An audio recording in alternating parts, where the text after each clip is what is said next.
It's I think I got the correct plate for it, but it was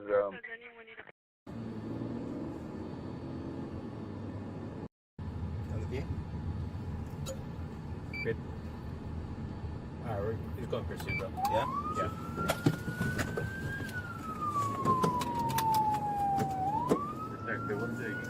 In pursuit of the ADW truck going in the DWP.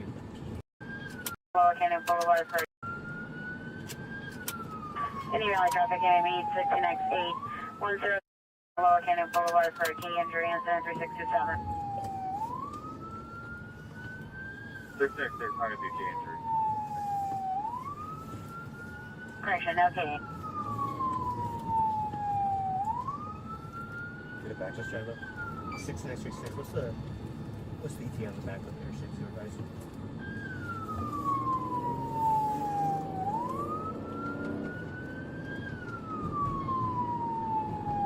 Hold. Go. 16X36, we going eastbound Tuxford from when? Actually looking at something to domestic.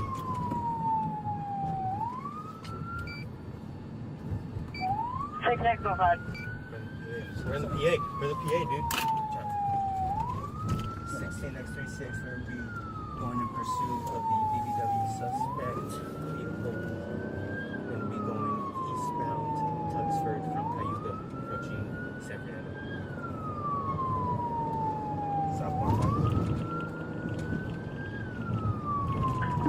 Frequency standby 16X36 is in pursuit of the vehicle suspect eastbound Tuxford from Cayuga, approaching San Fernando. Slow down. 16X36, southbound 5 freeway, approaching Penrose.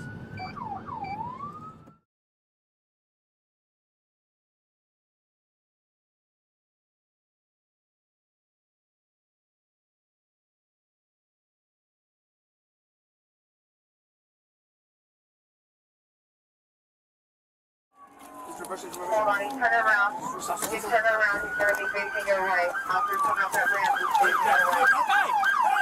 Coming down the ramp, with the officer. Break for the head side. I'm alright.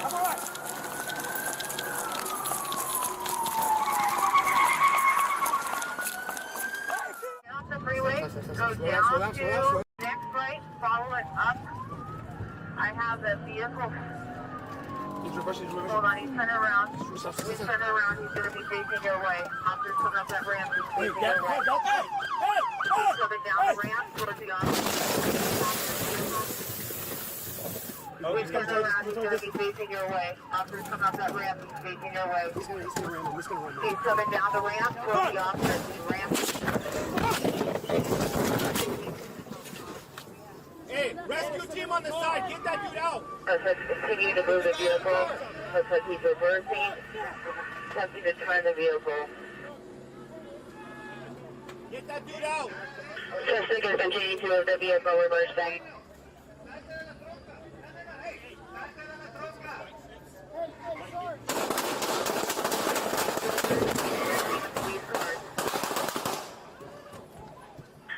Suspect is ramming the... He's coming forward, he's ramming the police cars. Suspect is ramming the police car. He's southbound on Edenhurst. He's coming forward, he's ramming the police cars. Suspect is ramming the police car. He's southbound on Edenhurst. Hold on, he's turning around. He's going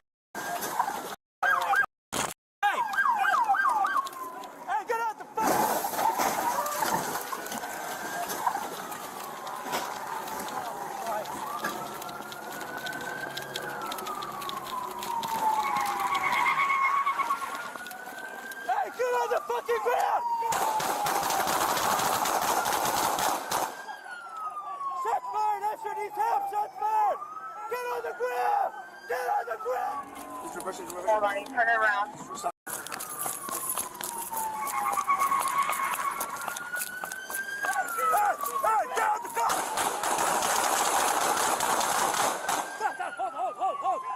Hey, hands up!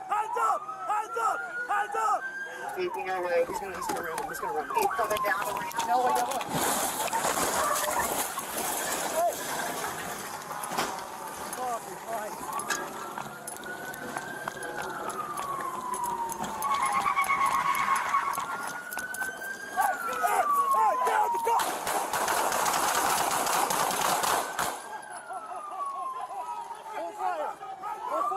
West of San Fernando.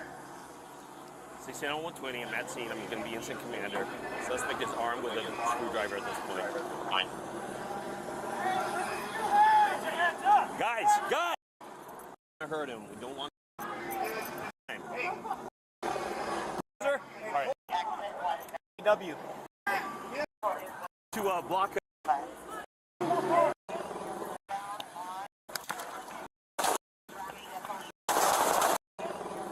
Hey, put some spike strips right here. Back up.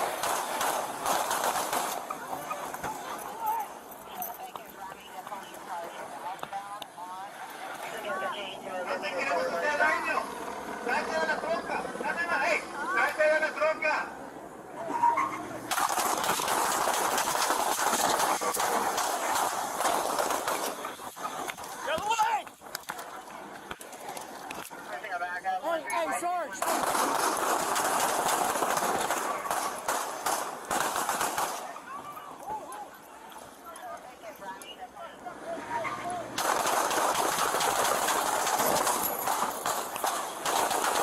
No! Watch this! You guys good? Everyone?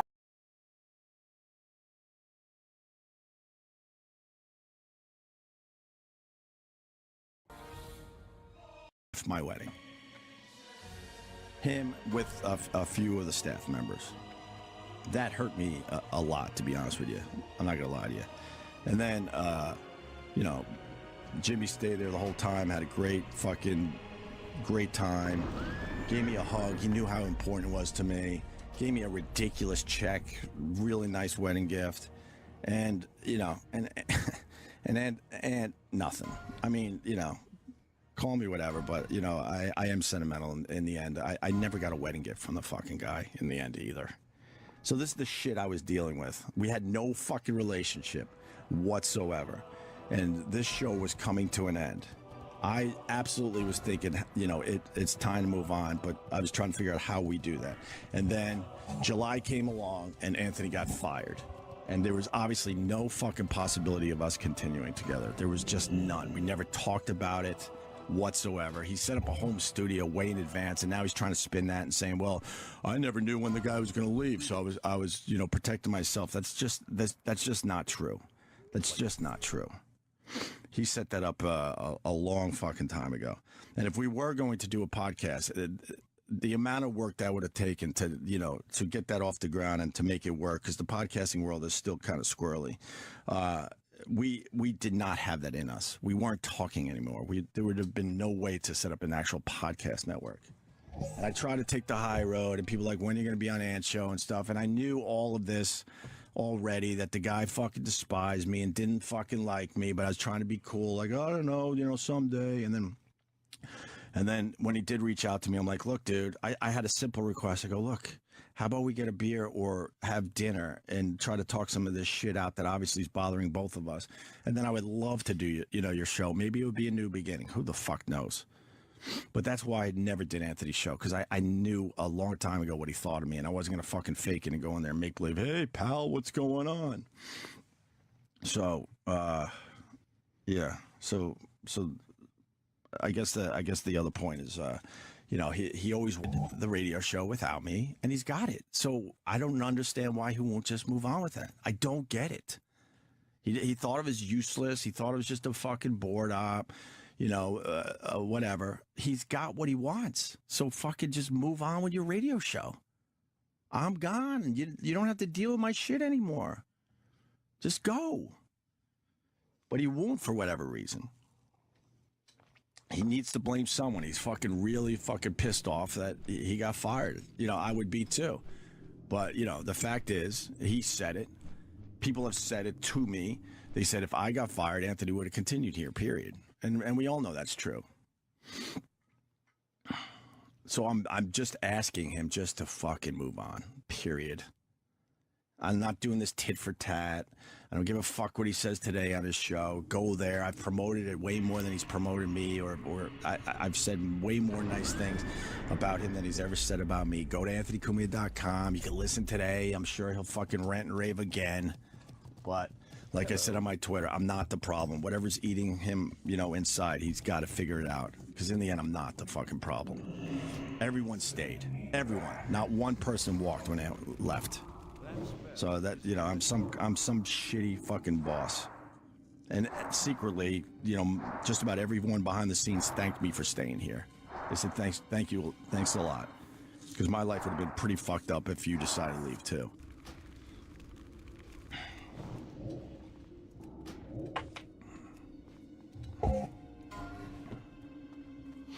So, yeah, I'm devastated how this turned out. Absolutely, I wish I could say something differently. I wish, but the fact is, me and Anthony fucking don't like each other whatsoever. Period.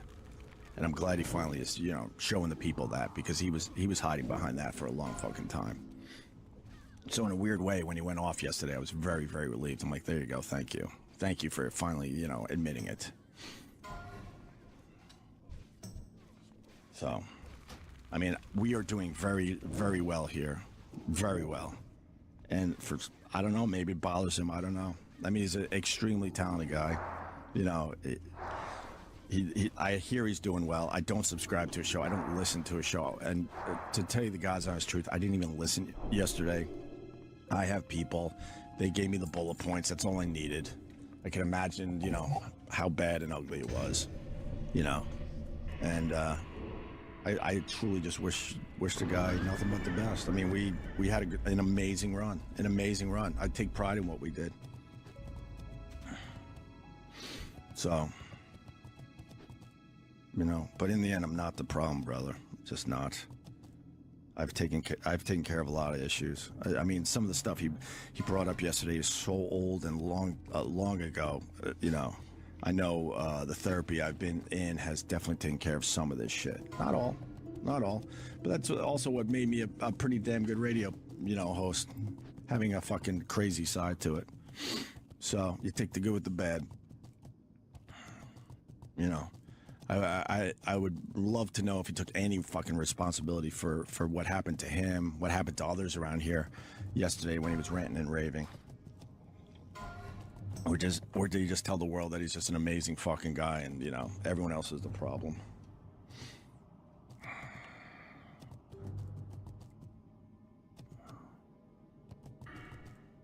Anyone?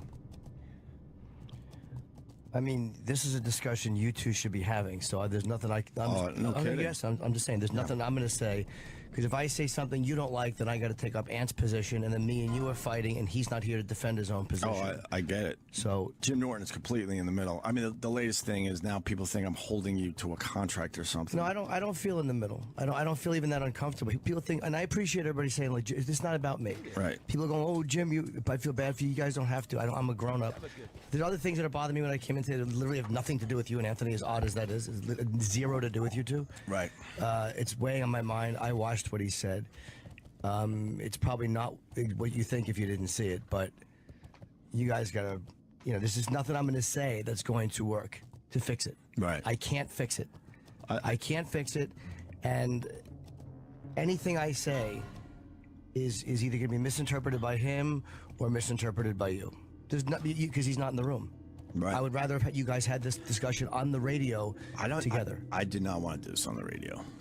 I did not want to do this on the radio. These are fucking deep fucking wounds that cut extremely deep. And everyone talks about how Ant doesn't like conflict and this and that, but then in the end, he causes like incredible conflict. I didn't even want to fucking respond to what he did yesterday, but obviously I was pushed into a corner again. I reached out to him a bunch of fucking times, even after he got fired. He's got text messages from me saying, hey man, what about a beer? Let's try to talk. I said it on Twitter when he was like, your show or my show. Let's not do this on Twitter. For the Alliance. Man. We have great lives. That's what's so ridiculous. He did what he did yesterday for 2 straight hours from a state-of-the-art studio in a multi-million-dollar house. We have great lives because we got together. You know, the first time I saw Ed's house before we got together, he didn't even have a car. He was on blocks in his front yard. It was a shitty rental. He was using the company van to get around. We have great lives. So what? Now you have to fucking try to destroy me? Are you kidding me? We were great together. You could downplay what I did for us and the brand all you want. I'm not going to defend that to anyone. I know how good I am on the fucking radio, period. And I also know where I'm not that good, to be honest with you. I was never supposed to be the funniest guy in the room, never. I will jump in and say he never said, and I did watch it last night, he never said you weren't funny or you weren't good on the radio. He never said that. He said that I was a program director with a microphone. He was talking about, and this is where I don't want to get into because I have to take it. He was talking about the attitude sometimes you have in studio, but he wasn't talking about Opie isn't good on the air. Opie didn't contribute. He never said anything like that. Right. He never said anything like that to me personally.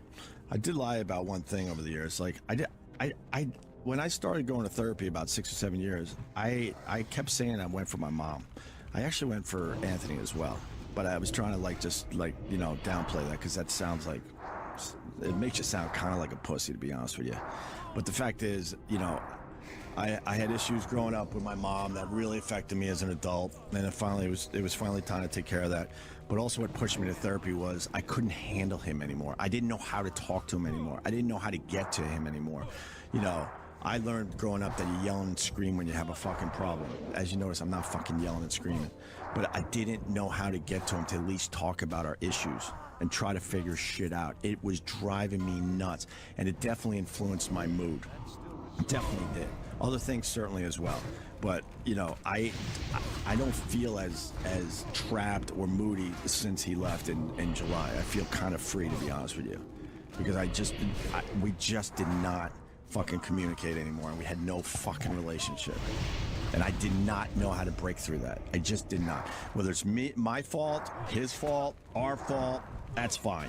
But I did not know how to do it. Maybe I just didn't have the skills to do it. But Lord knows I tried. He knows the conversations we had when things got really, really bad, and we finally had a fucking talk. And we would yell and scream, and we would get some things done, and it kind of felt good. And then I would try to continue that. I'm like, all right, man, this is a good start. Why don't we try to, at one point it was stupid. I'm like, why don't we just try to get breakfast once a week and we'll just shoot the shit.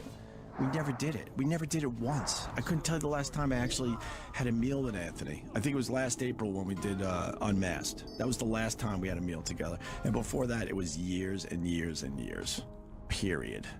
And it was a hell of a way to do a show every day. And then you're sitting there going, oh my God, we're one of the biggest radio shows in the country, but we fucking can't stand each other. This is fucking nuts. It was nuts. We didn't work on the radio show for 6 or 7 years. We would just come in here, nod at each other, turn the mics on, and then and put out a pretty good radio show. We did 20 years. Our chemistry was amazing for 15. The last 5, our chemistry wasn't that good whatsoever. It just wasn't.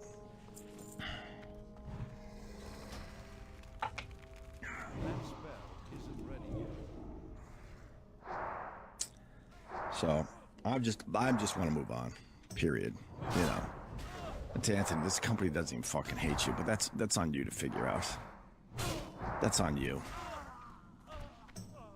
But there was way more to it before your firing. You know that. You know how fucking annoyed and pissed off they were getting at you. And honestly, it bothered me as well, yes. I'm not going to be a pussy and hide. When you would call in sick last minute a lot, every once in a while shit happens, of course. But it was happening so much, it was completely annoying and would put me in a fucking bad mood. Yes, you're right. But guess what? It would put other people around here in a bad mood as well. But that's up to them to fucking speak out about. I'm not going to fucking throw anyone under the bus personally. Whoever wants to talk can talk.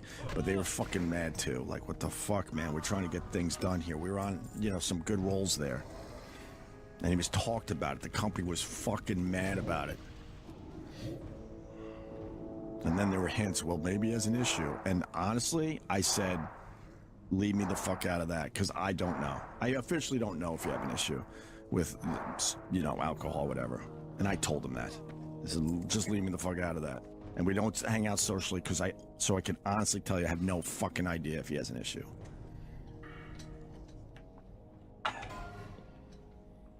So, you know, I'm not perfect. I got my things. I know it. No one has to tell me. I get it. But I also know we've had a pretty good run since July, and you know, it's been really a lot of fun. I think people are enjoying themselves around here. I know listeners are happy in general. I know the company is happy, which I guess makes me a company man, because I'm happy that the company I work for is happy, whatever. A lot of people write, you know, when Ant left, I probably should have left. One of the first things I said when me and Jimmy came back in the air was, you know, we have been put in a horrible situation. And to this day, I believe that. I believe it probably would have been easier to just walk, not work with Ant, because that was not a possibility. To this day, it's not a possibility. And then maybe try to find another, you know, radio job somewhere else. You're probably right about that. In the end, that probably would have calmed down a lot of the haters out there. But, you know, I did what I could for Anthony. I absolutely did. And if he wants to think, and he said it, hinted at it, that, you know, that I probably didn't do as much as I could have, that's just a lie. That he should have, you know, tried to save what we did the last 20 years. Yeah, I got that part of it. I absolutely was. The Opie and Anthony brand was fucking tremendous and really strong. And even though I knew it was probably time to split the show and move on, we could have done it here. We could have done it here. I do mornings, he does afternoons, whatever. Jimmy bounces back and forth. And then maybe somehow we work out in there where we would do a couple hours a week with each other, just to keep it going a little bit, just a little bit. That was my thoughts. Honestly, Ann has no idea that those were my thoughts, because once again, we barely fucking talked off the air, barely. But to say I wasn't trying to, you know, save the brand or save his job is just complete and utter bullshit. And this is the last time I'm going to say it. It's bullshit. I only knew the company was going to continue with me and Jimmy after the contract, when all of a sudden, out of nowhere, they're like, all right, let's start negotiating a new deal. And I'm like, wow, okay. And me and Jimmy were having good shows and working on our chemistry. And I was like, God, this is, you know, new and fun. Okay. And then, yeah, we signed a new deal. Yeah, we certainly did. And in the meantime, Anthony moved on quickly and started up his show. Quickly. I mean, you know, all he knew was that we were still under contract. Within that time, he could have talked to, I don't know if he talked to other people, but he certainly didn't talk about it with me. Like, well, all right, when the contract's up, why don't we try to figure out, you know, how we continue? Never had that fucking conversation. Never. You know. And the people that worked for him, they started up the Kumia show. I don't even know what it is officially, Twitter account. And, you know, I got it when they followed everybody from the show except me. I got it. Trust me. If you were trying to hurt me, you did. And then I try to make a little joke on Twitter about, like, oh, it must have been an oversight or something, jokingly. And then someone around here got to them, and then they begrudgingly, I'm sure, you know, decided to follow me. You know, I don't know why he continues to just take it out on me. I don't know. There's a whole room and offices filled with people that stayed as well. And he gave them all a fucking free pass and just fucking focused his anger on me. Honestly, it's not fair. I always try to do right by him and us as a radio show, period. So I don't know. That's my my thoughts on what happened yesterday, I guess.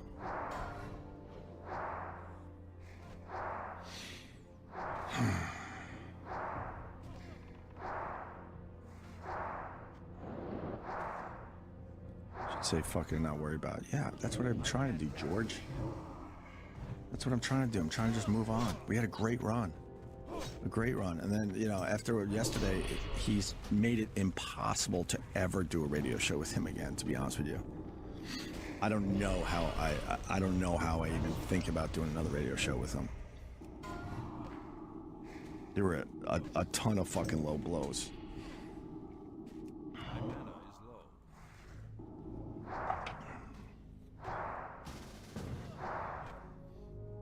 I enjoyed both sides, but thank you, Obi, for being open and honest on the air. Well, as best I can. I don't know.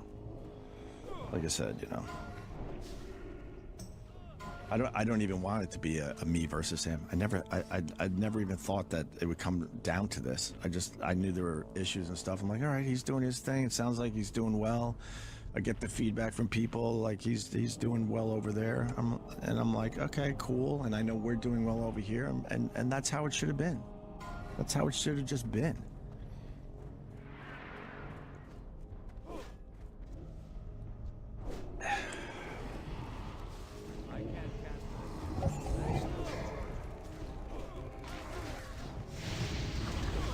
But it's ridiculous. I mean, we're both multi-millionaires, and we're gonna fucking go tit for tat.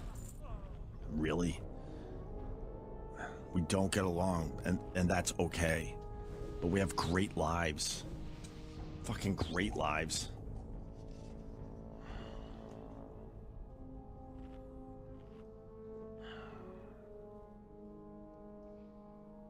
I guess people, just so you know, I guess they call me Greg Shells or something. I swear to you, it doesn't bother me in the fucking least. Doesn't bother me in the fucking least. Go back to all the lies you guys all started about me and my family. Do that. The Greg Shells is just ridiculous. What does that mean? Like, people are scared? People are scared when they're around me? Good for them. It's not scared. That's scared. What is it? That you're the boss. Yeah, I didn't want to be the boss. I never wanted to be the boss. Anthony chose not to be the boss. I never wanted to be the boss. There's your headline. But when me and Anthony got together, I was the one that had, you know, all the knowledge in this fucking business. Anthony is extremely funny. I'm not gonna say was or any of that shit. Anthony's extremely funny and extremely talented, but he didn't know the first fucking thing about radio. So believe it or not, I took him under my wing and taught him this whole fucking business. And then somewhere in there was a jump off point where he got it, and he excelled at this, but he didn't know shit about anything. And then that put me in the position where I had to be a boss. I did not want to be the boss ever. I just wanted to try to focus on doing a creative, funny, thought-provoking at times radio show. I was pushed into that position, and he could have certainly helped me with that, but he always just fucking chose to get the fuck out right after the show, not get involved. And there were real issues behind the scenes at times, and there could have been issues that I personally caused myself, yes, but he chose to avoid all of it. So then I look like a fucking, you know, raving lunatic at times when I act out and yell and scream and get frustrated because things aren't being done properly. I didn't have management skills going into this. I'm just saying that's what it was. Your mood kind of dictates the mood of the room, whether you want that or not. That's what that is. Sure. You know what? I mean, there are times your mood does too. There were times Anthony's mood does too. Yours much more. I'm not shitting on you. I'm telling you the truth. Right. That's the truth. Right. But I certainly don't feel that anymore. I don't. Okay. I feel like it's at a more manageable level. Because I would look at Anthony like, what the fuck? We can't even fucking talk. It would eat away at me inside. It would just eat away at me. You know, I was diagnosed through some doctors having irritable depression, which you might want to look up. It's where you get depressed and really fucking frustrated because you feel like you're trapped and can't take care of you know, situations in your life. Proud to say that I don't really have that anymore, or as much, because the frustration has left my life. You know, it was extremely frustrating trying to get that guy to talk about anything. And, you know, I have a feeling what this is about way back in '99. You know, there was a girl around that, you know, I probably should have been nicer to. I know I apologized for that years later, that maybe it was too late. Try to explain what was going on back then, and the atmosphere, and why I was really frustrated that, you know, she was always around, and it made it harder and harder to try to work on the radio show. I know now I was wrong, and I did try to talk to him about that. I know I have apologized for that, but you know, maybe he never got past that, you know, which is fine. I mean, I don't expect him to accept anything. I don't expect him to accept my apology. I can't speak for Aunt, but that's humiliating shit. Like when someone's mean to your girlfriend. Right. A lot. That's humiliating shit. Right. So that's really humiliating shit. Yeah, I get it. I mean, but we were also trying to do a radio show, and she literally would just be in the studio the entire time, and we weren't talking anymore. And now I'm like, oh my God, now I'm competing on air just to talk to the guy to try to, you know, figure out what we were doing that day. And I was really frustrated by that, and I handled it wrong. You're absolutely right, Jimmy. You're absolutely right.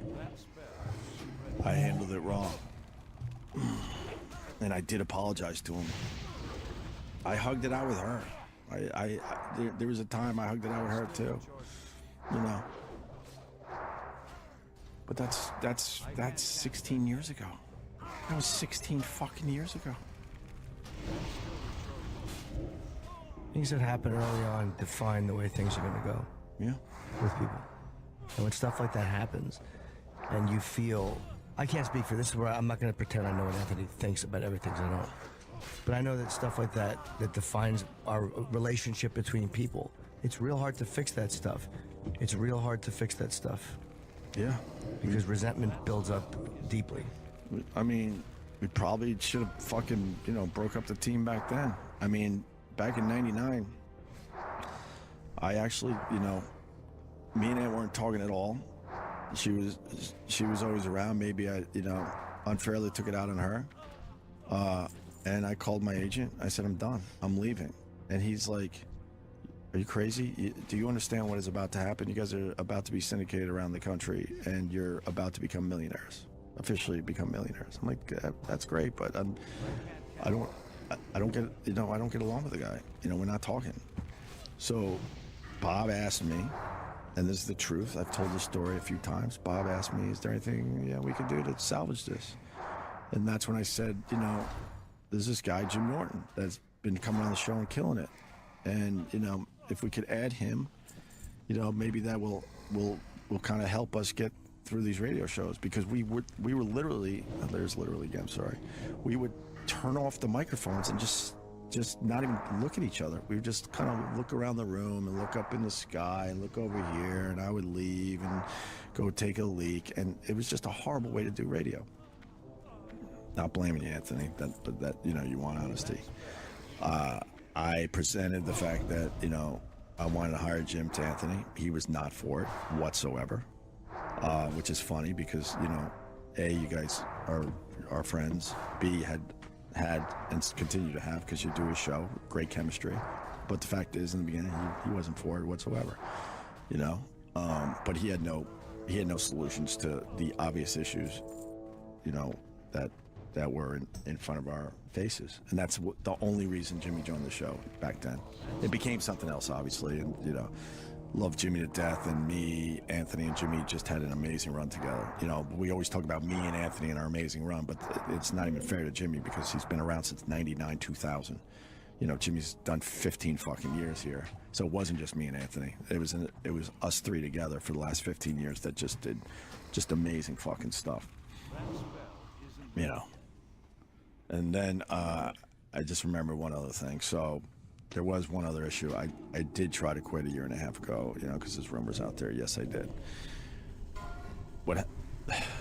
This cut extremely deeply, and as far as me trying to like just move on with the radio show and try to just like, you know, hammer it out with him. About a year and a half ago, I was actually at Sam's mother-in-law's house for some kind of fucking Jewish holiday, And all of a sudden, people that are very close to me start texting me and going, Ant's trashing, F.H. Riley's on Twitter. I'm like, what? So I go to Twitter, and Ant's pretty much, live tweeting his experience at F.H. Riley's. So I get to the bottom of it, and it turns out my brother, Brett, hires a guy, a host at F.H. Riley's. Anthony comes in. I think there were fans there. And this guy Ant goes to this guy, I'm Anthony from Opie and Anthony. The guy didn't give a fuck. He didn't even, I swear to you, he didn't even know our radio show. He's like, okay, good for you, whatever. But then said, there's a wait. My brother was getting slammed that night. So that bothered Ant a lot. And I honestly, I don't blame him. I mean, if he goes to my brother's restaurant, he should get the red carpet treatment, period, yes. But the guy literally did not know who Anthony was. So then Anthony waited. He got frustrated by that. So he started tweeting, what the fuck, I got to wait at F.H. Riley's or whatever. I don't have the exact tweets. And then he sat down and tweeted some other kind of shitty things about my brother's restaurant and stuff and how the bill wasn't picked up or something like that. My brother Brett wasn't even fucking there. He was home.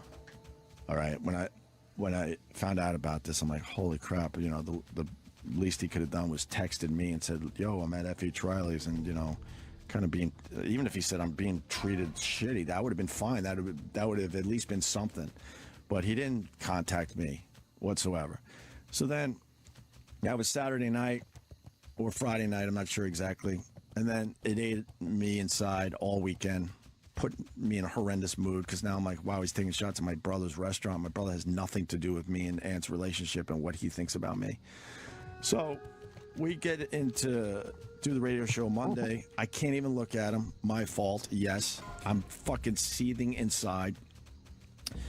And I'm like, oh my God, here we go. Another radio show where we're fucking really pissed off at each other.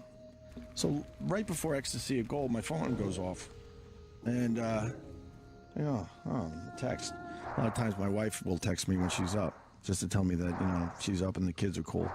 So I look down, and the text says, the little cunt won't even look at me. I went, what? And I'm like, huh? What? Why is Aunt texting me that? What? Who's not looking at? Then I realized that the text was meant for somebody else, and that he fucking sent it to me.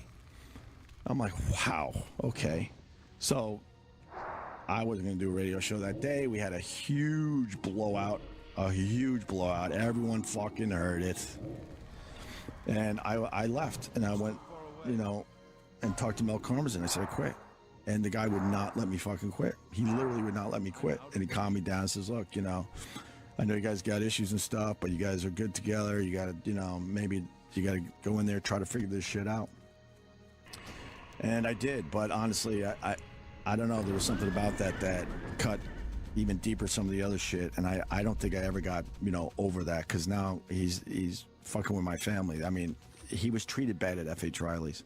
And we did end up talking about it, and we did end up patching it up.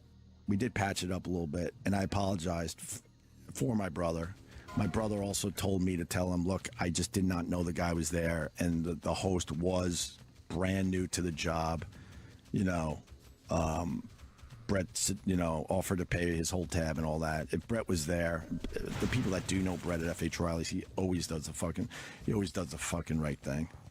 And I apologized, because I'm like, yeah, they should have known who you were. They should have escorted you right to a table, pushed whoever was next out of the way, and you should have got the VIP treatment, and your bill should have been taken care of. Yeah, you're absolutely fucking right. But that one, I don't know. You were mad at me for that one, too. Huh? You were mad at me for that one, too. Well, I'm trying to keep you out, because I to this day, I'm convinced he was, texting you. I can't prove that, but I really feel like he was texting you that day. Because I don't know who else he would be texting. It was just me, you, and him. I think he tried to claim later on he was texting his girlfriend or something, to be honest with you. But yeah, and I wish at the time I had a better way to handle that, but I was seething all weekend, because all I was doing was trying to enjoy my weekend, and now he's live tweeting his experience at F.H. Riley's, my brother's fucking restaurant. you know, he needs it. He needs that restaurant, and he needs his livelihood. And I'm sitting there going, holy fuck, you know. And then of course the fans loosely, because you know a long time ago the fans split. Were just completely attacking me, going, why the fuck isn't FH Riley's taking care of Anthony? Why is Anthony have to wait? Why this? They're just going with, you know, what he was tweeting and just completely attacking me. And I'm like, I had fucking nothing to do with this.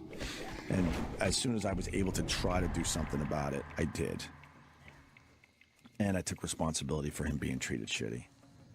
But when he texted me by accident, when he meant to text someone else, I was just like, holy fuck.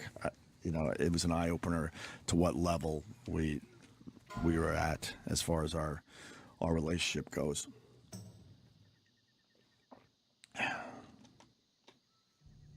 You know, I doubt that I would have continued in October with Anthony.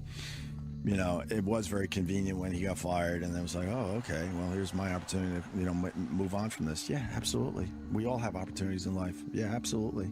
But I didn't force him out. I didn't push him out. And all I did was try to, you know, keep him here, and then we could figure out what is next. And that was more for the brand than anything else, because the Opie and Anthony brand, once again, was fucking huge. Huge. And if I could do a show, and if he could do a show, that would keep the fans fucking happy. That would have been the best scenario. But I did try to save your job, Anthony.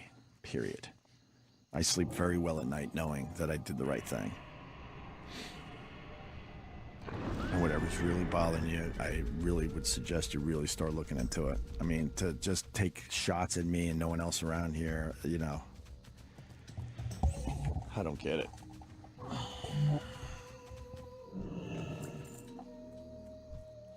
So that's it. I'm moving on. Have been moving on. It's been a wonderful 9 months. It also was, you know, as far as what we accomplished as a radio show, it was amazing. I wish we got along better through the process. I really do. But we didn't.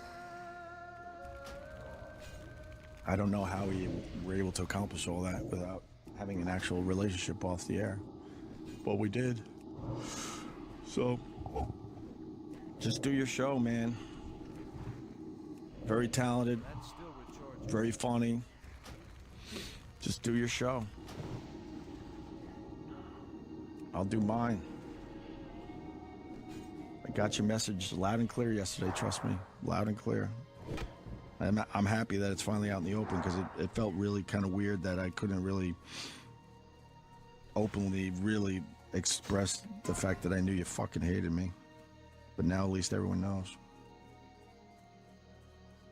Len wants credit for the opening song. He suggested You're My Best Friend. There you go, Len. There's your credit. All right. If anyone wants to add anything, that's great. But if not, we can move on. I would be interested to hear both of you do a show. No, not even together. Right. Where each one of you talks about is what you did. Not you, Opie. But I would love to hear Anthony do a show talking only about his side of what he did wrong. Right. And I would love to hear you do a show only with your side of what's wrong. Right. Because watching two people just say their side of it, and no one saying, okay, this is really where I fucked up. It's really hard to do that. It's really fucking hard to sit there and go, this is how I'm fucked up. And I'm not saying I'm great at it either. It's very, very difficult to do. But I guess because I know almost every part of this from both angles, I would much rather hear that from both people. Right. Well, unfortunately, that's not happening. I know it's not. You know, he went to a place yesterday I never thought he would go to be honest with you. I mean, that obviously was years and years of frustration. I get it. I do get why it happened, but I did give him opportunities to just sit down and fucking talk. I would have loved if we sat down and just yelled in my face for 2 hours. That would have been wonderful. That would have been fine. That would have been fine. You know, I don't really think, I don't think I deserved, and I don't think we deserved what he did yesterday. Meaning the Opie and Anthony brand. I think we both of us deserve better to really try to air some of that shit out behind the scenes. And I didn't take his bait. I'm like, I'm not going on your show, because I really did feel like it was some kind of a radio bit. What, you know, two guys that had known each other for 20 years are now going to fucking yell and scream at each other on a radio show. Trust me, we've done it in the past, and trust me, people love it when it goes down. But I just felt like this is, you know, something that really probably should have been taken care of behind the scenes. Sorry, but that's what I thought.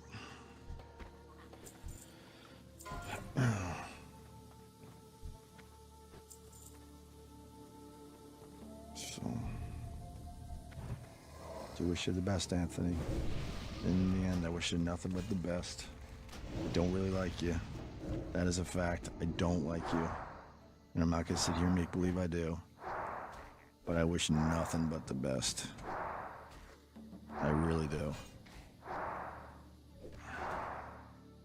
I have taken responsibility over the years. Maybe needed to take more. That's fine. But, you know, when you got fired, you put a lot of people's fucking livelihood on the line.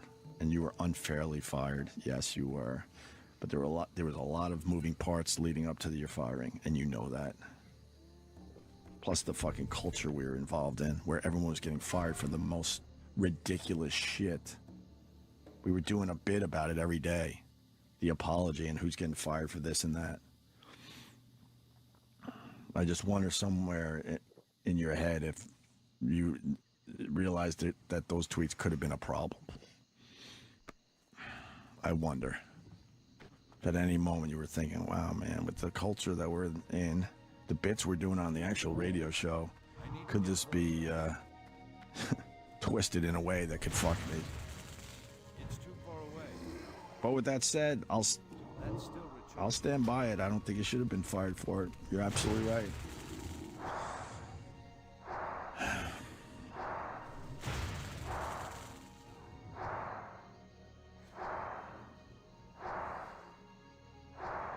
So I hope everyone just moves on. You know, if you gotta hate me and continue with your shitty tweets and your you know, and your lies to my family, whatever. What am I gonna do? Me and my family knows what the truth is.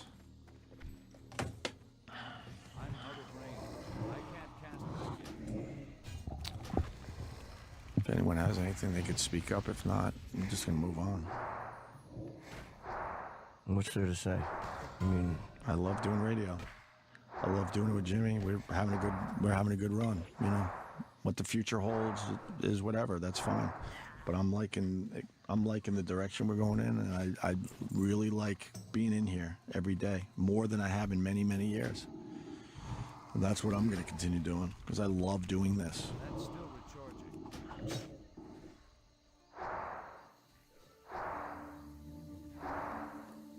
I hope I said everything. I'm trying to remember everything that needed to be said because I really want to just move on.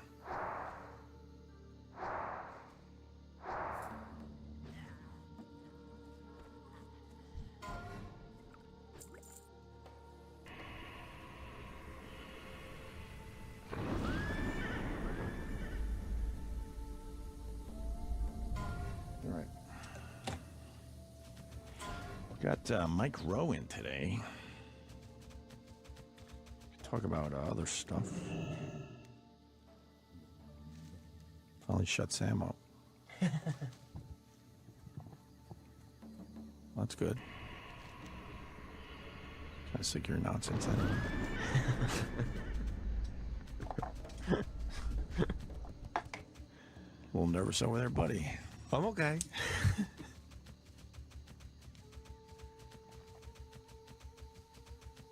You don't want to add anything? Eric, do you want to add anything? Okay, if you're asking. Mm-hmm.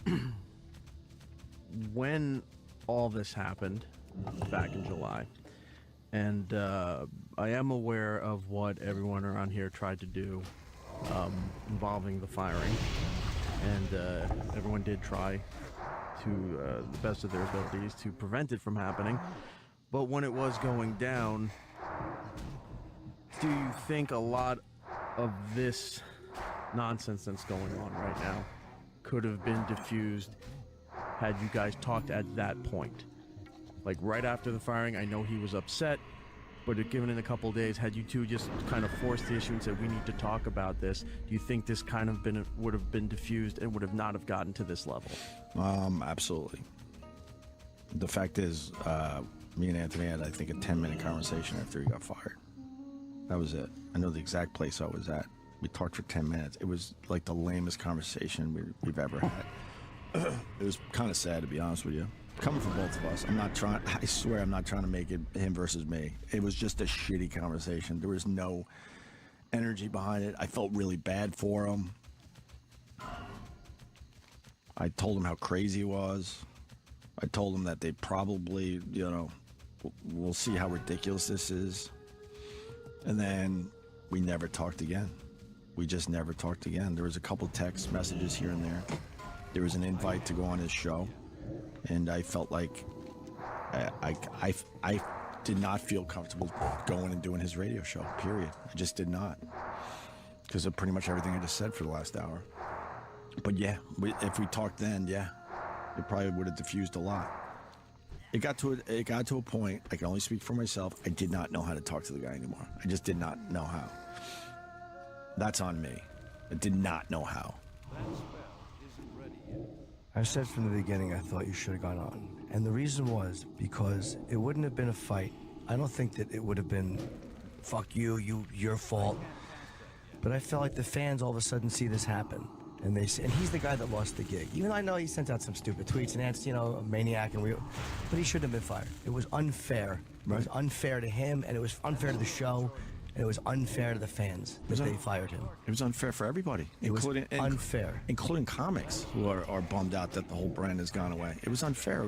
We're all in agreement there. But the reason I think that you going on his show would have been a very vocal show of support publicly, not for your personal shit. Like, I know all the personal stuff behind the scenes. I understand why you're upset about not getting a wedding, of course, and I understand why he's mad about I get it. But that to me would have been a very good, not a lie to the fans, because if you guys talk things through the way you're talking now, or the way he spoke, yes, you guys might have wound up talking that stuff through on the air. Without it being a radio bit, without just being two guys who did radio for many, many years, right, with an honest radio, and had an issue with each other. It didn't have to degenerate to fuck you, you're a cocksucker. And I think the only reason I'm saying you should have gone on his show is it's not like you invited him on and he said, fuck you, I'm not going. That just wasn't a possibility. If it was a possibility for him to come on this show and you guys talk it out, then I would say, yeah, they should have done that. Right. Not just because the company won't let him in the fucking building. That was not a feasible possibility. Right. And I called in the first day. And I'm not saying I think you should have done the same thing. And I think that personal stuff, a lot of it might have been taken care of with you guys. Because, again, even though I know why you're both upset with each other, that was in a professional way. They fucking gutted the show. You know what I mean? And they did that. Right. I'm not saying he had no responsibility in that. I'm not saying he played it smart. Right. But that, to me, I think the entire show should have showed him at least the support of going on his show. Yeah, I agree with you. I did not know how to do that. I did not know what I would have said if I even called in, because I knew I couldn't fake it anymore. I also know going into that house is not good for me, because I know a lot of people that are around Anthony, despise me as well. And it truly felt like enemy territory, right or wrong. That's how I feel. I actually thought about calling in to his show just to try to keep the peace. I did not know what to say. Did not know, because of everything I've just said in the last hour and whatever. But you're right. You're absolutely right. That would have solved a lot of this.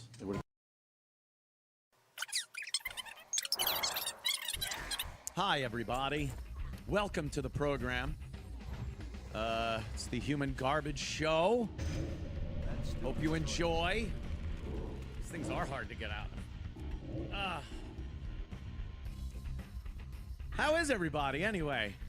Anything happen that I didn't know about? Yes, of course. I gotta tell everybody. I gotta admit, after yesterday's events, I didn't sleep very well.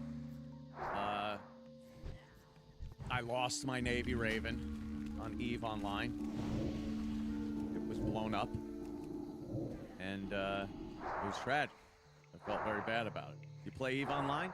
It's fantastic, but man, that was an expensive ship.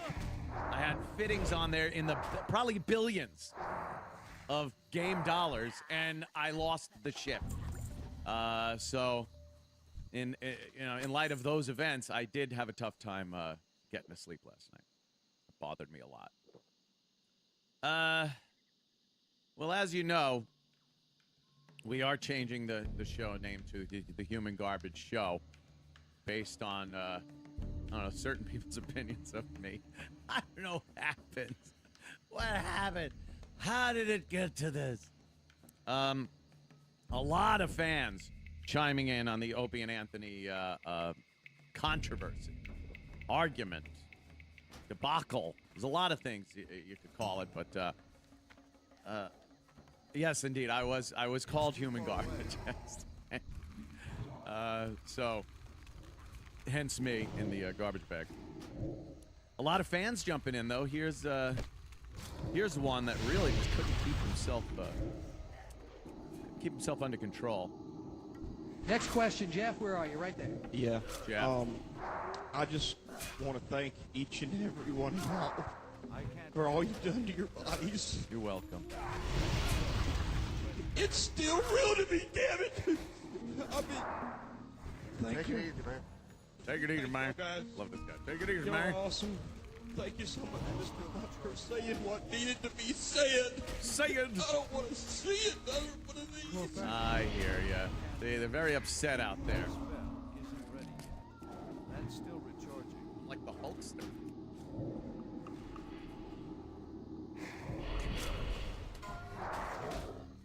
All right, get back to my graphic. Love of Christ, human garbage. Indeed. Indeed. Look, I'm gonna try. Hey, how you doing there? Wow. Holy shit. He's got a nice big set of tits flashed at me. Believe me, we will be out at the table of the stars. And, oof. Wow. Peyton Sinclair. She's out there, just showed me her wonderful tits. I love it. And, Ralph Sutton, who didn't show me his tits. We'll be out at the table. Hey, thank you, Ralph. You are a fucking trooper. We'll be out. Yeah, we were just touching the surface yesterday. So why was religion evil in your house? Oh, by the way, I went to see your friend Anthony yesterday. That's all right. Oh my God, that was so much fun. Okay. Can I say that? Of course. Oh, okay. I would hope you'd say that. Oh, okay, good. No, it helps because... He's a delightful man. Well, first of all, it's just later in the day. Right. Which helps, because I just have more energy later. You were fine on our show? You know? All right. Was it just you two, or Yeah, did you but- have other people there? It was us two and then Ralph Sutton. What did you talk about? Why wouldn't it be fine? Huh? Why wouldn't it be fine? No. Of course it would be fine. It was great. No, you were asking me. Why wouldn't it be fine? Oh, I don't know. Sorry. Oh. Probably your reaction. Huh? You might have thought you reacted. How did I react? I didn't even react. No, you didn't react. We talked about it yesterday. I said, it was fine. We don't talk, but I don't. But I don't care if people do a show. Right. So, anyway, the Are religion. you guys going to talk at the benefit? No, not at all. He's done some really shitty things. No, now I'm pissed. No, it goes really deep. The stuff I've found out recently. No, I'm not talking to him, and I won't be in the same room as him. No. Do you know any of the stuff that he's done lately? Okay, fair enough. No, I'm not. So he can put that aside, that rumor that we might talk. No. The shit I found out recently, no. No, I'll never be in the same room as that fucking guy. You don't have to be, you know? I know what you're talking about. That's fine. Like I said, I'm not putting you in the middle of it, but if you don't know, you don't know. That's fine. Sorry, I don't know. Real shitty stuff, to be honest with you. Extremely shitty stuff. Yeah. So, Anyway, and people are confused. Whoa, you threw him under the bus. No, I never threw Anthony under the bus, trust me. But he made it very obvious that it was time to move on. Extremely obvious. I'm sorry. And things I wondered about now I know as true. So no. How do you know they're true? I'm not saying they're not. I don't even know what you're talking about. I'm leaving you out of it. Simple as that. And I'll never talk to you about it. You'll never tell me? No. No. No, you know. No. Yeah, see? No. Getting a lot of people shaking their heads. No. Why won't you tell me? I don't want to. Okay. I don't feel like we're that close in that way. No, I'm not telling you. Okay. Anyway. Hi, Esther. Hi, sorry I brought that up. What? That's not your fault that we're not that close. That's not your. So now you're mad at me for something? I'm not mad. I'm not mad. We're not close yet. What? This is a surprise to you? We're not close. We do a good show together. It's okay. Don't say ugh. I'm gonna say ugh. Don't say ugh. You know everything that's been going on. You don't. No, but I don't know exactly what you're talking about. You're saying something that I don't know, and you're acting like I do know. That's all right. And you are acting like I do know. No, I said no. I was surprised you in don't. that conspiratorial tone. I was surprised you don't know. But I don't. I believe you for real. For real, I do believe you. Okay. And it's not a matter of being close. Like, you know, it's just this weird paranoia thing. It's like, what's going? If there's something going on, there's no paranoia, but there's none. I believe you. If you tell me you don't know some of the real dirty shit he did over the years, that's fine. I have no idea. I believe you. I believe you. I really do. But it does make me very upset. Okay? But I do believe you. All right? I believe you. Not happy? I believe you, though. Okay? You've been in the middle of this, for a long time, so I try to keep you out of it. You do both shows and all that. Yes. I don't say a word about it. No. And if you say you don't know, then fine. I believe you. Okay? Yeah, no, I really don't know, and I don't feel like I need to. I know you're not asking me to prove I don't know, and I don't feel like I need to prove. I said I know that. I really do believe you. I know. Okay? I know you do. I don't feel like you don't. I don't feel disbelieved. Right. But if somebody, that to me, that you don't need to be close to somebody. If somebody says, I'm not saying like, why don't you think we're close? I don't give a shit about that. But if I say to you, what's going on? I don't think it requires us to be in love with each other for you to say off the air, this is what's been happening. I don't think that's an issue of closeness. I've told you some of the stuff, and we've talked about some of the stuff. So, but I got more info and stuff, and I'm just blown away by it, to be honest with you. So, blown away. You say odd shit to people, dude. You're a good guy. But you say odd shit to people. Like what? Like that. Like what? Like that. Because we're not close, so why would I tell you? Because we're not close. But who are you close with? Like, what constitutes close to you? I don't need to tell you who I'm close with. I got my people that I'm close to. All right. All right. I'm sure you. I've made a decision not to involve you in all this crap because you are in the middle.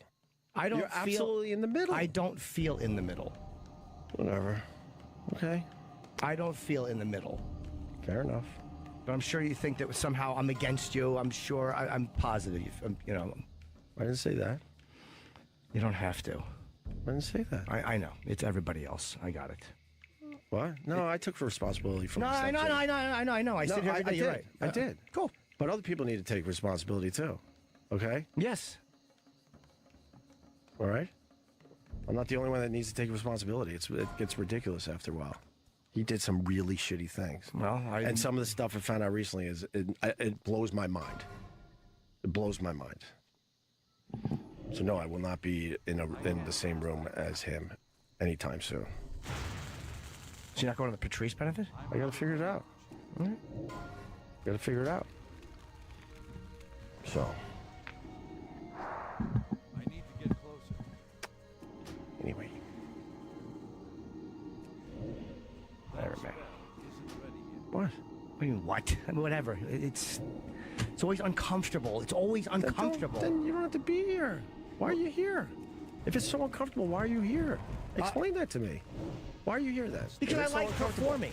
And this is my job. So you could perform in other ways. You could have your own show here. You could do a million No, things. I can't have my own show. Why here. would you walk into an uncomfortable situation every day if it's uncomfortable? Why don't you ask yourself that too? I'm fine. You're I'm not happy. fine. I'm happy. I didn't say I wasn't happy, but you're not fine. I'm fine. Okay. You don't know the first thing about me. I'm fine. I know. I don't know you. I've been working with you 15 years. You're right. I don't know anything about you. You don't Come know. on. You don't know. You're right. No, I know nothing about you. You're right. You don't I know a stand lot corrected. about me. You're right. You guys, is this a real fight? Huh? It's a bickering. Do you fake it for the radio? No. Oh God. No. No. No. You've been told not to talk about it. You've been told not to talk about it? Mm-hmm. Yeah, it's real serious shit. Yeah. But I don't. What? But what? Me and you not fucking like what?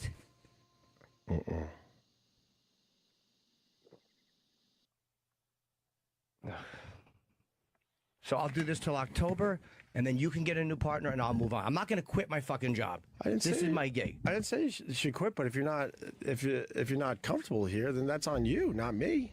I'm comfortable here. You're not always comfortable. I'm comfortable You here. can't even look at me half the time. I'm doing Uncle Paul. You're literally looking into the monitor like, I wish this guy would just go away. I'm not a fan of Uncle Paul. You know that. We've talked about it. Whatever.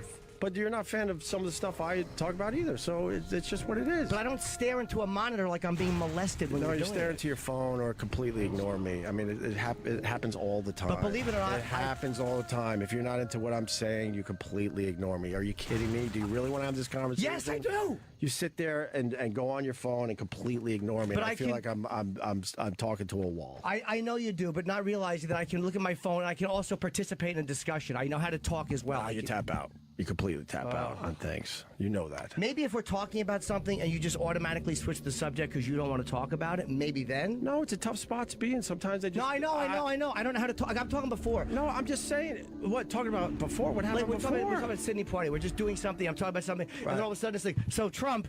And it's like, okay, sorry, I didn't mean to interrupt you with my personal life. Like you just. Wow, you're crazy. You're literally crazy. How is that crazy? That bit was fine. What I But thought you're you're crazy. That's not crazy. That You was walk the away from that was the things. bit of the day, and then it felt like where I sit, it was time to move on. So we moved on to the But Trump. that's not people having a discussion. I know what you're saying. And dude. if it wasn't, then I'm sorry, but I know there what was you're some good saying. shit there. I know what you're saying, but it's not always okay. Trump. It's like we're just having a discussion about something. It just feels unnatural to jump into something else. Well, that's what you do with radio. You move on to other things, I guess. I guess. I wasn't cutting you off. We got good material out of that. I didn't know you were done. I know, but we're just all talking about something and we're just jumping to something. But you're saying, why do I tap out on my phone? I didn't know what to say about Trump. Like, what was I going to say about him? It's a huge story. I know, dude. I talk about it on stage every night. I know. All right. I know it's a big story. But the Portier thing, I thought we were done. That's all. I didn't cut you. I didn't feel like I was cutting you off. And if I did, I apologize. But we got great stuff out of it. The feedback on it was wonderful. And you're asking me, why do I come here if I'm uncomfortable? Well, if you don't trust me with stuff, why are you on the air with somebody you don't trust? I didn't say it in. No, that's more of that's. Or not that close to. Why? Why are you doing radio every day with somebody who you just genuinely don't like that much? I didn't say I didn't like you. That is the same I didn't thing. say I didn't like you. Now you're going far with that shit. Well, we both. I think like I said, day one, we were both put into a horrendous situation, a weird situation. I do like you, Jimmy. Okay. And in general, I have a good time in here. In general, I've had more fun doing radio than I've had in years in here. Okay. I think everybody's feelings are just hurt. No, I don't feel. No. I don't feel like my feelings are hurt. I don't feel wounded by that. I'm not like, oh, how could you? It's like, what do you think if you tell me something that happened that I'm not involved with, but it's still a part of the whole story here? Because what happens is when you do stuff like that, like I asked, I wasn't even going to say anything. That's the point I'm making. But I wasn't. That's the point, dude. Let me finish, please. That's the point I'm making. Go ahead. When you said, because when she said I was on Anthony's, you did react. You didn't react like fuck him. You reacted like it was a noticeable thing. Whatever it was. Because we talked about it yesterday. I don't know why it was brought up again today. She felt it and I felt it. That's fine. So it's a real reaction. Right. So don't say that you're not, like, you do react to it. So then the next reaction is, okay, why are you reacting that way? I thought everything was kind of mellow, and then I hear he's going to be at the Patrice bath. I'm like, oh, I wonder if you guys are just going to chat. So I asked the natural question. I'm not chatting with him. Okay. But you come back with, no, this other stuff happened, like, which I don't know about. Which I was keeping between, me and a few people I trust, and right. So you actually think I'm going to go in and say it on the air or go back and tell somebody? I didn't say that. You said me and a few people I trust. Yeah, I got people I trust in my life. Yes, and I talk to a lot. I talk to a lot. Okay. We don't talk a lot. No, air. I'm not saying we do, or that we should, or that we will. This has just become what it is, and it's nice, and I do enjoy it. But we don't really, talk at any level outside here. I know, and it's you think you take responsibility to it, but you do for part of it, and on the surface, but you don't sometimes. You don't. Like what? Just in general, you have no idea. You have literally no idea how your moods affect other people. I'm not saying you gotta go. I will in October. I'm fine here. I know you're fine. I'm fine here, and I enjoy October, what I'm doing. We don't need to reiterate it. In October, I'm done. I don't want to wait till October. Then that's ridiculous. I'm not quitting my fucking job. I didn't say that. Well, then what am I going to do? Are you going to fire me? You can't. I'm not saying you can't. Because I fire everybody else, or. I'm just asking. Why would I fire you? Because you have the ability to. Because you're my boss. Why? But why would I do that? Because you just said why wait till October? Well, you're the one who but that's just silly, said though. If you're not happy here, then why would you stay till October? Because it's money. It's my job. Again, I'm not a 3-year-old. It's my job. So maybe there's other ways to do it. How? I don't know. Let's ask the company. You ask the company. You have more connections. I'm not the one that goes up and talks to them. I don't have no relationship with them. Someone has to. Well, you have to. Yeah, that was never fun for me. Do you guys want me to talk to them? Huh? It would be lovely. You go down the hall. You go down the hall, but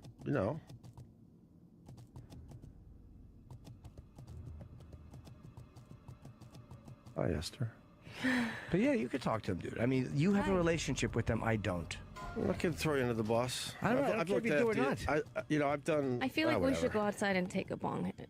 A bong hit? Jeez. How high are you? You feel like what? I know they would have gotten rid of me with Ant. They would have been happy to cut my salary and get rid of me. Of course I know that. They asked me. I know they did. They absolutely asked me. Of course they did. And you were also one of one of the people that definitely said we should continue. Yeah, I like having a job. Yeah, you were very insistent on that in the beginning. Yeah, it's my job. Right. I like doing it. I like doing this for a living. But you think I don't... But I get all this shit for moving on without Ant. It's ridiculous that I'm the only one that gets this shit for moving on without Ant. I know you want me to get this shit too. I do. I'm more surprised that I get all the focus. It's ridiculous. And I know you're surprised. Everyone knew that me and Anthony fucking hated each other's guts, and now I'm learning the shit he was doing behind the scenes, and it's fucking brutal. I know you're surprised. And then people are like, wow, you threw your partner of 20 years under the bus? No, it was a long time fucking coming. If we had any type of relationship, we would have continued together in some form. But it was so obvious, and you knew it too. You had to have known how bad it was. You had to have known. I know you guys weren't getting along, but so what? I mean, meaning like when he got fired, I knew you guys were fighting. Yeah, I knew a lot of it. I knew why you were fighting. We weren't even fighting. We weren't talking at all. In general, you know what I'm saying. You know what I mean. I knew where the tension was. I knew where the tension was. He didn't respect, me as far as his radio show goes, but continued doing it and then doing shitty things behind the fucking scenes. Yeah, but you keep saying that. Well, like I don't know what shit you say you found out stuff that he was doing recently. Yeah. I don't know if that's true or not. Maybe it is. I don't know. Well, it's pretty solid. Yes, pretty solid. Will you tell me?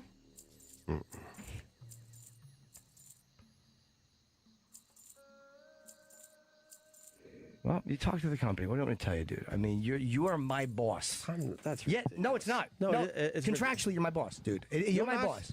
I can't fire you. Yes, you can. No, I can't. It's news. I probably shouldn't be telling it. Yes, you can. I don't know. Okay. I know the contract. I know you don't, but I know the contract. There's nothing. There's nothing in the contract that says I could fire you. I'm here. I'll tell you exactly what the contract says because I didn't trust the company as much. I can get fired from the company if I really fuck up. Like if I really do something egregious or terrible, or pull my dick out in the hallway, or I fucking roll a bowling ball down into Scott's office from up here, I could get fired. But in order for me to get fired, for basically light stuff, it has to be you, or it was you, and it was at the pleasure of Opie and Anthony. And then it became the pleasure of Opie. So I'm here. You are the buffer between me and the company. So you can fire me a lot easier than they can, contractually, unless I really fucked up. But I haven't really fucked up. So you, if you want to move on, could talk to the company and they would do it because they would love to cut my salary. I told you, they're not awful to me. They're not terrible to me here, dude. They don't treat me terrible. However, I've told you since day one, they don't give a fuck if I'm here or not. And you're like, no, dude, they like you. I'm like, dude, you stop. I'm too smart for that. They absolutely asked me. I said, of course, I'd continue with Jimmy. But the fact that they had to ask you that shows you exactly where they put me in the middle. No, they wanted to know what it was going to be after that, after Ant got fired. So they sat me down and said, what is this now going to be? They were probably crossing their fingers, like, we don't want to lose Norton. No, they don't. We wanted to continue with you, so what do you see as the new show? That's exactly the conversation I had. Exactly. I understand. And in all fairness, you don't look at me either. So now what? That's on me. But hold on. So that's now on me because you think, you never look at me. But I swear to you, I get the same exact feeling. I know you do. I do. I know you feel like what you're saying. I know that. I really believe you. I know you're not bullshitting me, but I'm telling you, we're talking about things half the time, and you are looking at everybody else in the room. And it's a weird thing. And I'm not saying it's a like Uncle Paul. It's just a bit on the dumb radio show. But your reaction to it is literally like you're being beaten with something and you're staring into them. Like, it's a weird, it's not a silence. It's a silence that is meant to make a statement. And we've talked about it. I apologize to you that I don't react better to it. But then, 99% of the shit you do, I'm fucking laughing my balls off and pushing forward. It's just, when you do a radio show, you're not going to like every single thing. And I feel bad that I get in the way of that one, but it's just really fucking weird to me. That's all. It's not the laughter. I don't need you to laugh. Like, I don't want you to fake laugh. But that part's, oh God, I'm not fake laughing. I'm not saying you are. I'm just saying that's not what I want. But that's my point. I'm not fake laughing. I generally love everything you do on the radio show. So who gives a fuck? It's one thing, and then I try to see how I could, work it better or just stay out of the conversation or something. I don't know. Because it derails it, and it's a weird. It's like I said. It's a silence that says something. It's not a silence that is so. Yeah, but you do the exact same thing with some of the stuff I talk about. It's just what it is. If you're not into something, you're not into something. I mean, what can I tell you? I know you don't give a shit about half the stuff I bring up. It's fine. It's not that I don't give a shit about the stuff. Sometimes the timing of it's odd, but it's like, you completely tap out too. So I mean, what are we trying to say here? What do I tap out of? I'd have to sit down and think about it, but I mean, I'll start talking about something and go, okay, and I get no reaction. Sometimes you gotta work the conversation to see where the sweet spot is and see where it could go. And if you're not interested in something, you absolutely tap out quickly. That happens in every relationship where two people spend a lot of time together. You just eventually tap out. Right. It's almost natural. Anybody who works together, is married, you guys have been working together for so long. Like, right. I mean, it's just, if you didn't tap out, then you guys might be in love, Yeah. I mean, it all stems down to it was time for the Opie and Anthony show to end, and people should just, understand that. And I get a lot of heat for that because I didn't go to bat for him, which is ridiculous because I did absolutely all the time in the fucking past. We had nothing left to offer. We wouldn't fucking look at each other. We wouldn't fucking talk to each other. We wouldn't call each other anymore. He didn't give a fuck about what I said on this radio show anymore. And quite frankly, I didn't give a fuck about a lot of the stuff he was doing. At that point, we lost our fucking chemistry. So it was time to end the show. And then for me to get all the heat is so ridiculous, I can't even tell you. It's so obvious that it was time to move on. And that's why I wish him nothing but the best as he continues with his career. But the shit I found out of the stuff he was doing behind the scenes is just unforgivable, period. How do you know it's even true? I can't go down the road right now. I really can't. Okay. Not at this time. Not at this time. But you say we're not close like that, which is, but the amount of my... Sorry, you're not letting me finish, dude. That's not what I'm saying. That's not what I'm saying. Right. I'm not hurt by that. We're shocked by it. The amount of my personal life I expose on this radio show is fucking astronomical. Now, I know with a family, you can't expose all that stuff. But you literally give 5% of that, 10% of that, and you expect me to, or other people to expose their personal life, and everything I do that's embarrassing or humiliating or in the moment, I talk about. Right. And then it comes down to, we're joking the other day about something, and somebody says something like, what's your song? Like, you're talking about the wedding song or some shit. You're like, oh, you put me on the spot. Like you don't even want to offer that up. And it's like, how much, and then how come you didn't say this? Well, it's because we're not close like that. And it's like, well, all I do is fucking talk about my personal life and the shit that's going on. Right, so that's you. You're way more open than probably 99.9% of the people I've ever met in my life. You're an exception to the rule. That's still, when something is happening that affects the radio show, if it affects the radio show, and then you're not going to make me privy to it, if it's got anything to do with me, even in a peripheral way, is unfair. I guess, but, you know, I'm not saying it on the air right now. Of course not. You know. But you don't even send me a text to let me know certain other things that had happened. I got to read them in the paper? Yeah, you do at this point. Sadly, yeah. Like, why? Because I never felt like I could talk to you. You don't feel like you could trust me? Not anymore. We used to. We used to be really close. No, you know that, and we used to talk a lot and stuff. I felt like it got to a point. Yeah, I just couldn't really talk to you about that stuff anymore. Why? I don't know. I don't know what changed. I honestly don't know. I'll tell you what changed. You think, or you're afraid that I'm going to run back and say something. You're afraid, like I'm an errand boy, who I'm going to run back and give a report on what you're talking to me about. That's what it is. You don't want to say. No, that's what it is. That might be part of it. And that is insulting. That might be part of it. I don't know. That might be part of it. Right, might be. Right, that's. No, I'm serious. It might be a part of it. It's a huge part of it, and that's why I said paranoid before. Like, you think I'm gonna run back and fucking report to other men? I love Anthony, but I'm not gonna run back and report like a fucking a grown man. Guess what he said to me today? It doesn't work that way. That's fine. Doesn't work that way. That's fine. I support him. I do his show. Because again, he's my friend, and you know the relationship. I mean, he definitely talked to you about shit.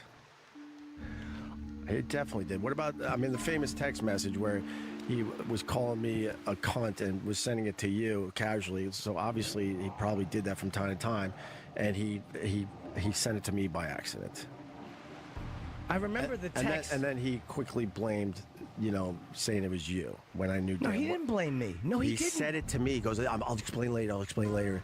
I was talking about Jimmy. He was throwing you under the bus. I'm like, no, you weren't. You were sending that to Jimmy, and you sent it to me by accident. What he said was that he was sending it to a girl. But you're asking me to speak for a text message that he sent. Huh? You're asking me to address a text message that he sent. But that was certainly, suspicious that he was comfortable enough to be sending you text messages during the show, which is kind of fucking creepy. But who says he was sending the text message to me during the show? Why are we talking about that? It's just one of the examples of some of the dirty shit that was going on while we're just trying to do a radio show together. It was, what the fuck? Like the issues I had with Anthony, I would call him up and try to work it out. And he chose to do it another way. Continue making believe everything was fine and doing some shit behind the scenes. And you're afraid if you tell me so-and-so had this happen, I'm going to run back. I'm not afraid. You're just not on that level these days, unfortunately. You're just not. You're just not. I got it, dude. It's fine. It's fine. Come October, I'll go. If you want me faster to go... I'm not fucking firing you. That's ridiculous. Well, I'm giving my notice for October. And I'll do the radio show, and I'll be funny on the radio show, despite this discussion. I mean, it's my job. I can be funny on the radio show. Okay. Be weird, though, now.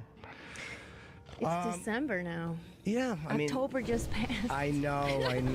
We got 10 months left. Yeah. But hey, look, if you want to move me to a different... what are you going to do? What can I possibly do? If the company is going to wind up firing me. So when Ant takes all the shots at me, you just make believe he's not doing that, or what shots? You.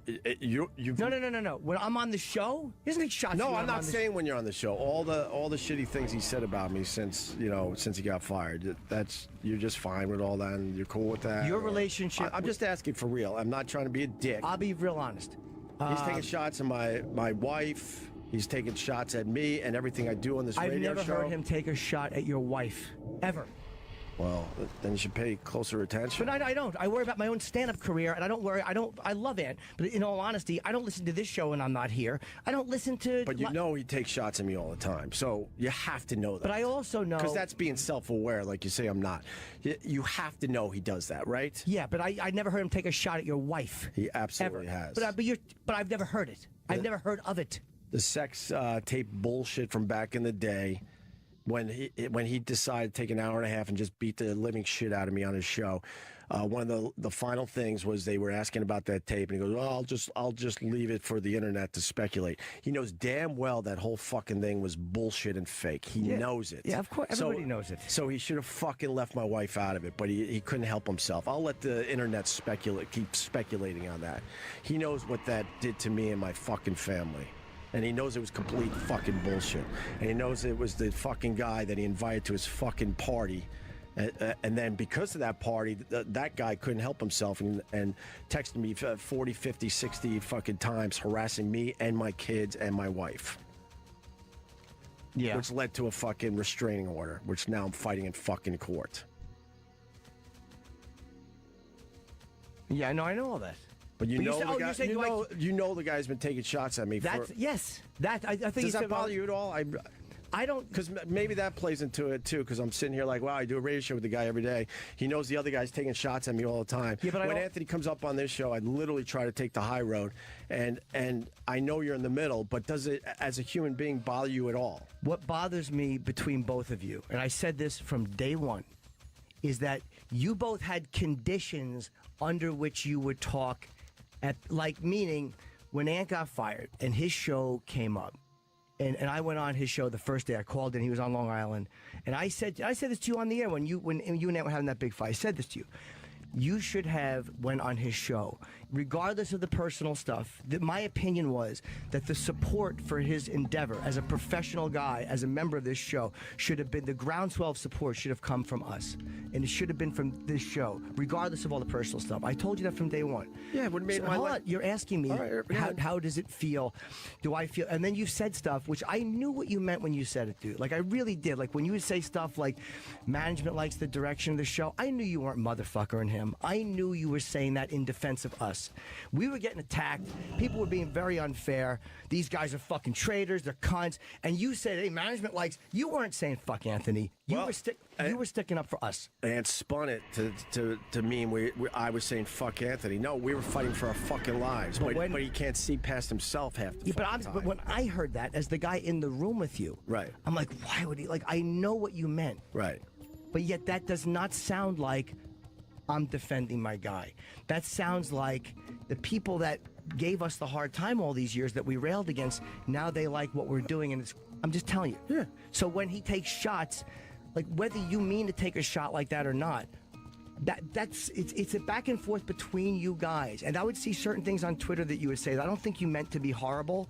I really don't think you were trying to be attacking. Right. But I understand the back and forth between you guys. Right. So you're asking how do I feel about it? There's things that both of you had said that I really wished you had not said. And there's also things that you guys have not said that I'm fucking happy you haven't. My little subtle Twitter things doesn't even compare to the stuff he's been saying and doing on his end.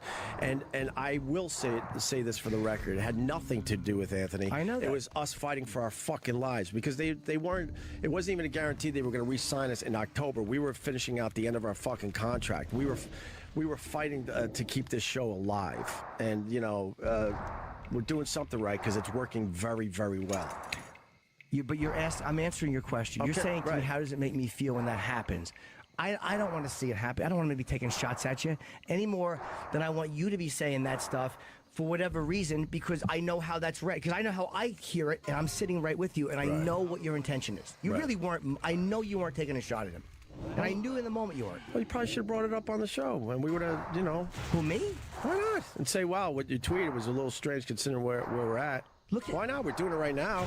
Well, seriously, or call because me.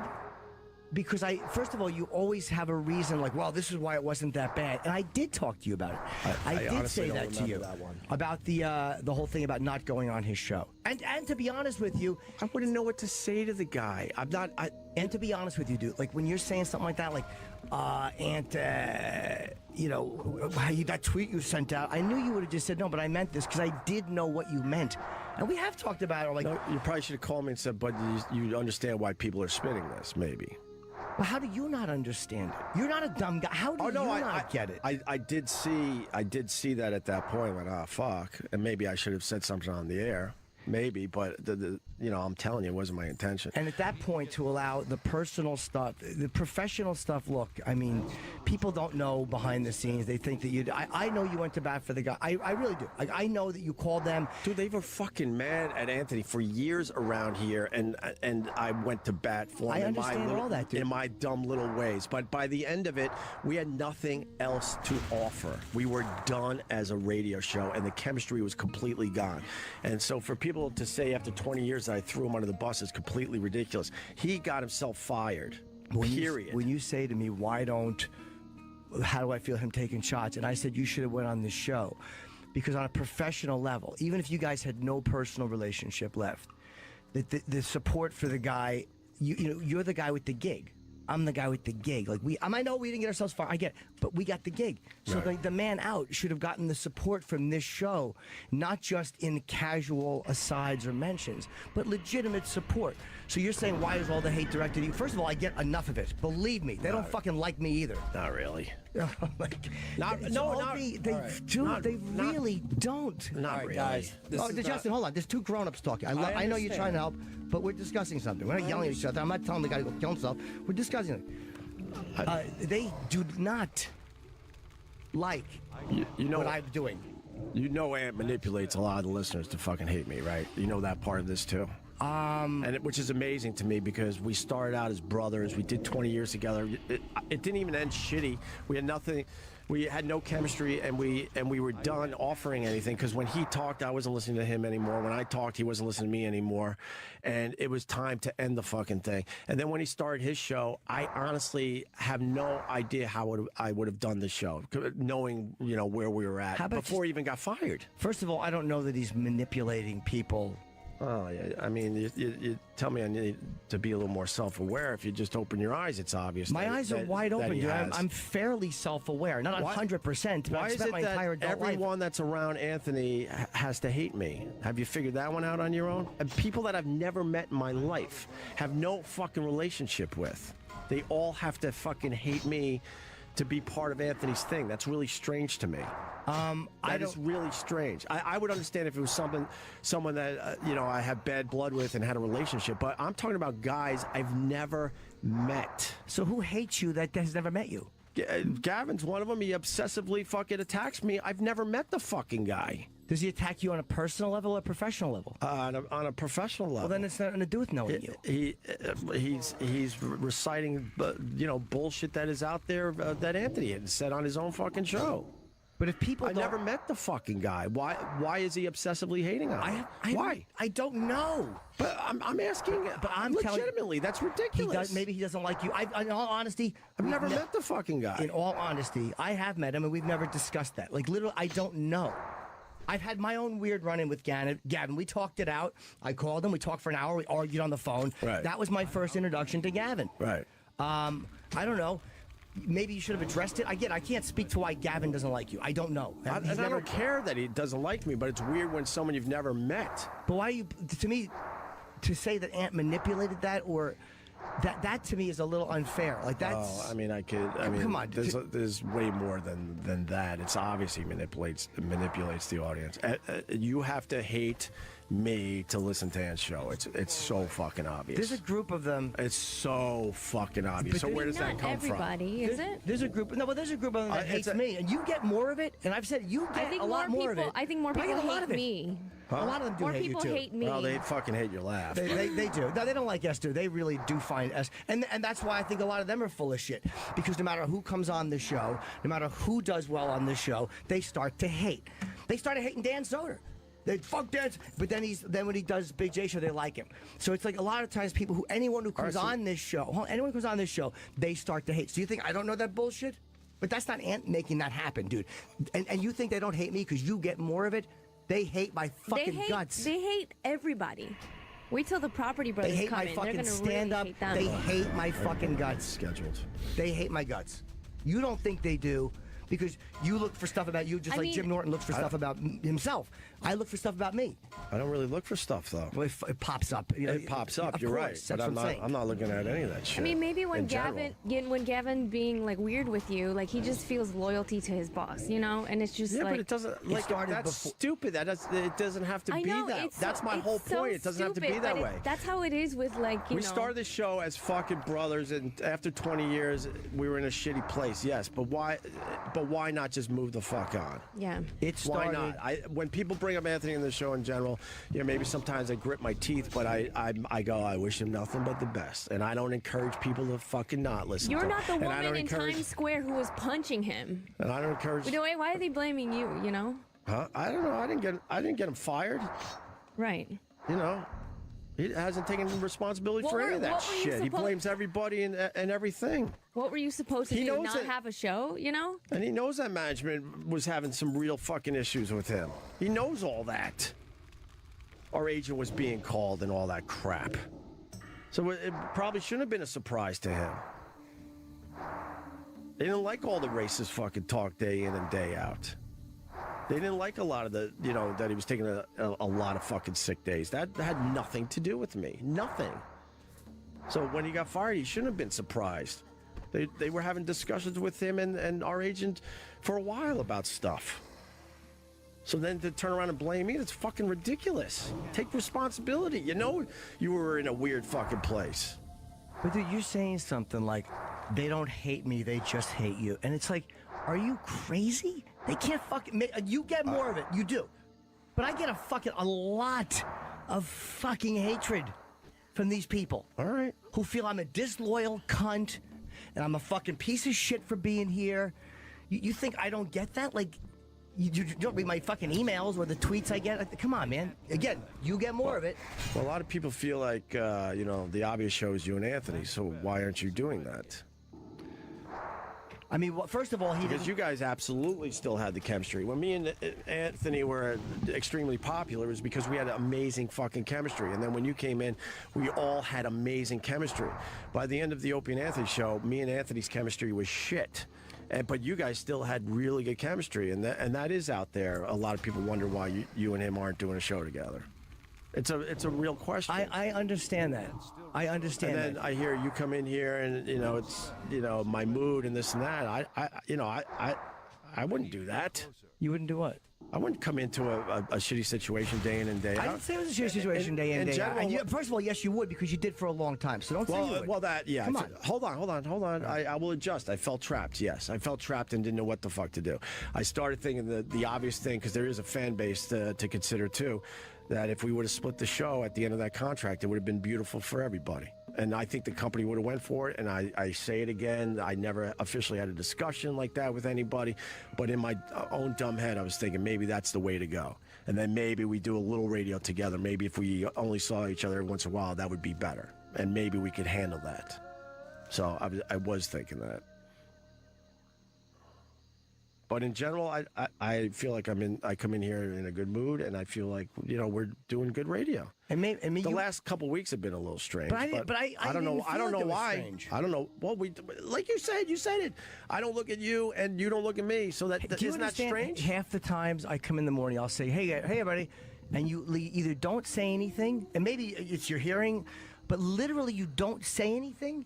I'm telling you, just my experience walking in the morning. Right. I walk in, and you probably, I don't know if you resent that I'm not here earlier, but that's not the way I perform. No. I'm okay, fine. No. But I walk in, and I'll say good morning, or I'll go, hey, what's up? Or you know, good morning, ladies, or whatever dumb shit I say. And half the times, you do not respond. I feel the same way to you when you come in general. Like, it's just really weird and awkward. But I say hello every morning when I walk in. You're always here before me. Right. I don't know. It just always seems just like not genuine. I say hello when I walk in. No, it just feels very like almost not like almost forced. Almost Okay, like, oh, so here we are again. Hi, what's up? You know, and I feel like I do say hello back more than 50%. But if you're saying But the fact is, if you just said that, like, the guy walks in that you're working with every day and says hello, you think that I have a motive for saying hello that feels forced and awkward. I think people just have different greeting styles. But I mean, I'm being honest about the way I feel when I walk in. I'm literally just saying good morning, hello, everybody, because you guys are all usually in mid-discussion about something, and you're acknowledging. I do acknowledge you a little more than 50% of the time. So don't. It's like, how do you not think that's odd? But I don't do that to everybody else. For some reason, that's where me and you are at. Because you guys have so much time to say hello on the air. I don't feel comfortable around you. I don't feel like, like you give a fuck about me. Then why don't, again, when I called you 2 weeks ago and I go, all right, text you, I'm like, is everything cool? And you're like, yeah, everything's cool. And it was. And we discussed it. And then the last, I don't know, the last 4 weeks have been weird again. So I don't know why. Well, maybe this one's on you, dude. Maybe, hold on, maybe you're feeling, you just said, I feel like I don't give a fuck about you. But it can't always be on me. You don't. You just are you trying to tell me you don't come in here with your own fucking moods? Most of my moods have. Every time I walk in here in the morning, if I have a mood, it's obvious to everyone. And I know you're going to say, well, fuck, it's obvious to everyone when you come in. Yeah, that's the way it is. But it's extremely obvious when you're in a mood. But I can't think of the last time I walked in here in a lousy mood about something with the radio show. Anything that lousy in the mood is because I'm fucking dealing with contractors, or I almost lost a 10% deposit on something. Yeah, but I don't know that, or anyone else doesn't know that. Of course you know that. I did. Of course, I talked to you about it. Of course you did. No, there are times, yes, because when push comes to shove, we will tell each other. Because I got into the habit of finally telling you, because I know my emotions are on my face. I go, look, I'm in a weird place. This happened last night, or whatever. So I started, telling you that type of thing. But you just do, buddy. You just said when I walked in. I don't agree that I feel like I say hi to you almost every morning. I really do. I know you do. Really but I'm telling you, as the person who experiences the lack of hello from you, that you don't. And I know. I mean, it's just an odd feeling. Right. And then you're saying, well, when you walk in, I feel like it's this forced. Like, what are you talking? Maybe your hello's like at a 2. We need to raise it to like an 8. But or make it a 2. Nice. I don't mean? It's a 0. I'll just be like, hi. But will that help? It would be lovely once in a while. Wait, but what about your goodbye? You just said Who cares about the greeting? Here's what the problem is. You don't think I give a fuck about you. That's what it all comes down to. And a big part of it is because I do go on Ant's show and I am comfortable with him and I do have chemistry about him. You're way more comfortable with him. And you see that because he and I are more. I'll tell you what it is, and this is where everything has got. You would see me and Ant. And having the way we do comedy or the way we perform, we're reaction performers. That's how we perform. Right. And then. What's the deal with this hardcore challenge thing anyway? I just don't get it. Again. Go again. Go again. Go again. Go again. Go again. Oh, wait. I got a bag. Oh my god. I got a freaking bag already. This is gonna be the run. Shut up. That's what you said the last 8 times. I can't believe it. That was close. But at least I cleared out the area. Dumbass is gonna get phased to another layer says what? What? Huh?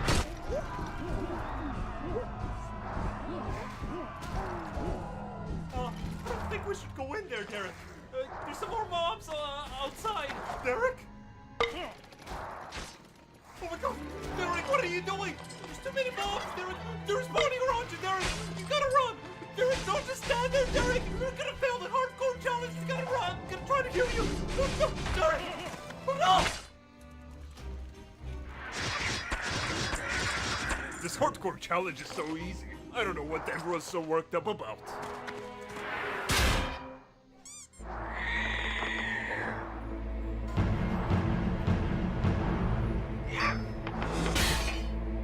Hey, wait a minute.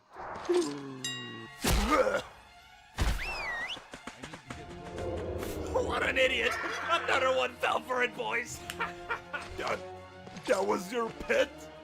Don't tell me. What? Fucking dumbasses. How about turning your monitor next time? Careful, guys. You might complain on the forums now. The fuck?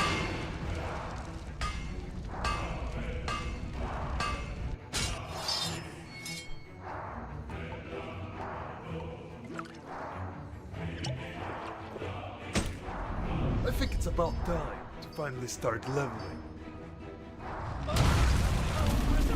Come on, guys. Bring How can this happen again, bro? What the fuck is this shit? I'm done with this game. I'm done. I still don't get it. All right, let's go. This time, this is gonna be the run. Let's go. Yeah, let's go. Hey, watch the video about this. I'm getting case Man. And you're a guy who, I know you people say you steer the ship and you don't do it, but we understood the necessity. We are the ones who understood the necessity of fucking and defended that when people would attack you. Right. And you would get uncomfortable sometimes watching he and I because you felt like you were watching two guys do something and you didn't feel like you were a part of it and you resented it and you didn't understand. Even you're the guy in the room, you didn't understand how you were a part of it. That was. I didn't resent it. I realized, oh boy, here we go. This show is ending as I know it. The chemistry was gone. You guys performed for each other. Now that's how the but show it wasn't just each other. It was. It was. I'm telling you, I like to get a laugh from everybody in the room. Oh, I was laughing and stuff, but like I said, it was more me and Anthony. Our chemistry was fucking done. But you're saying, you're saying why I think there might be a little resentment there, but it was also more like, oh wow, okay, this has run its course, and it was becoming more and more obvious. And then and then he just so happened to get fired. But that show was coming to an end no matter what. But it wasn't to me. It wasn't obvious. Like it wasn't obvious. Us being funny together because we perform a certain way as performers. Right. As like Voss, who's a reactionary performer. Right. That's what he does. He's a fucking reactionary guy. Anthony's a reactionary performer. You know what I mean? He's a fucking guy who is a spit. He's funnier, and I'm funnier in situations where there's a bunch of people in the room. Right. He's not as funny saying, "Okay, I'm going to begin and end the show myself." I am not as funny like that, and I know that, dude. I know I'm not as funny going, "Hi, everybody, it's Jim Norton, and here's my take." I'm the fucking guy who, when the teacher turns around, I fucking throw something. That's what makes me funny. That's what makes him funny. It's a different type of humor. But I'm telling you, you would see us being funny like that. But it's not a resentment thing. Maybe slightly, but it's more that the show was fucking changing. But how is it changing if we were getting laughs and being funny? Like, meaning you see that as a reaction against you, but it wasn't. No, but it was obvious then at that point you two probably should have moved on and continued doing a radio show together. But we all didn't know how to end that fucking thing. Because we all didn't know how to end that fucking thing. I was not a part of that show the last couple of years. And in that, what you just said. But that's the truth. But that's how I see it. I've been doing this since I was 18. It's how you see it. You allowed criticism and fucking hatred from these people. Right. To influence the way you saw yourself on the air. No, you did, because for you to resent that and not just be a part of it and enjoy it. I enjoyed some days, but it was a different show. The show, honestly, and I joked about it to people, but the show absolutely passed me by in the end. There, I was not a part of that show anymore in a way I knew I wanted to be. I know how to do this fucking radio thing. That version was done. And I was watching in front of my eyes. Honestly, you two probably, if we made it to the end of the contract and didn't get fired, what probably should have happened, you two should have moved on and done a show, here. And then I probably should have just started a new show, in another day part. Because I wasn't going to get it back, and I wasn't going to force myself and go, hey, guys, I'm still here. How do I work myself back into this? The thing changed in a way which was okay. It was still popular, and it was still getting laughs, trust me. But I was done as far as that version of the show goes. It was obvious to so many people. But this new version of the show I enjoy doing, and this version is working. But you say it was obvious to so many people. Was it like the NEW days where it was more of a triangle of a show? Of course it was obvious. Because so much stuff had happened. Because neither one of you guys had so much personal stuff that had happened, and it built up on both sides, and that affected it. Sure. But you would look at me and him joking because we didn't have that necessarily the history that you guys had. Right.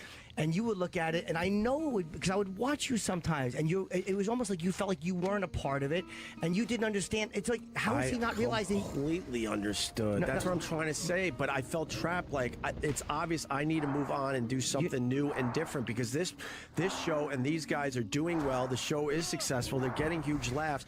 But I absolutely felt trapped. I'm like, this is not my show anymore. Because this is not what I developed. By the way, and I should get at least that fucking credit. I developed this whole fucking thing back in 1994. But I've done nothing but give you credit for that. Like I've never not credited you. It's for hard. that. It's hard for you to give me credit for things.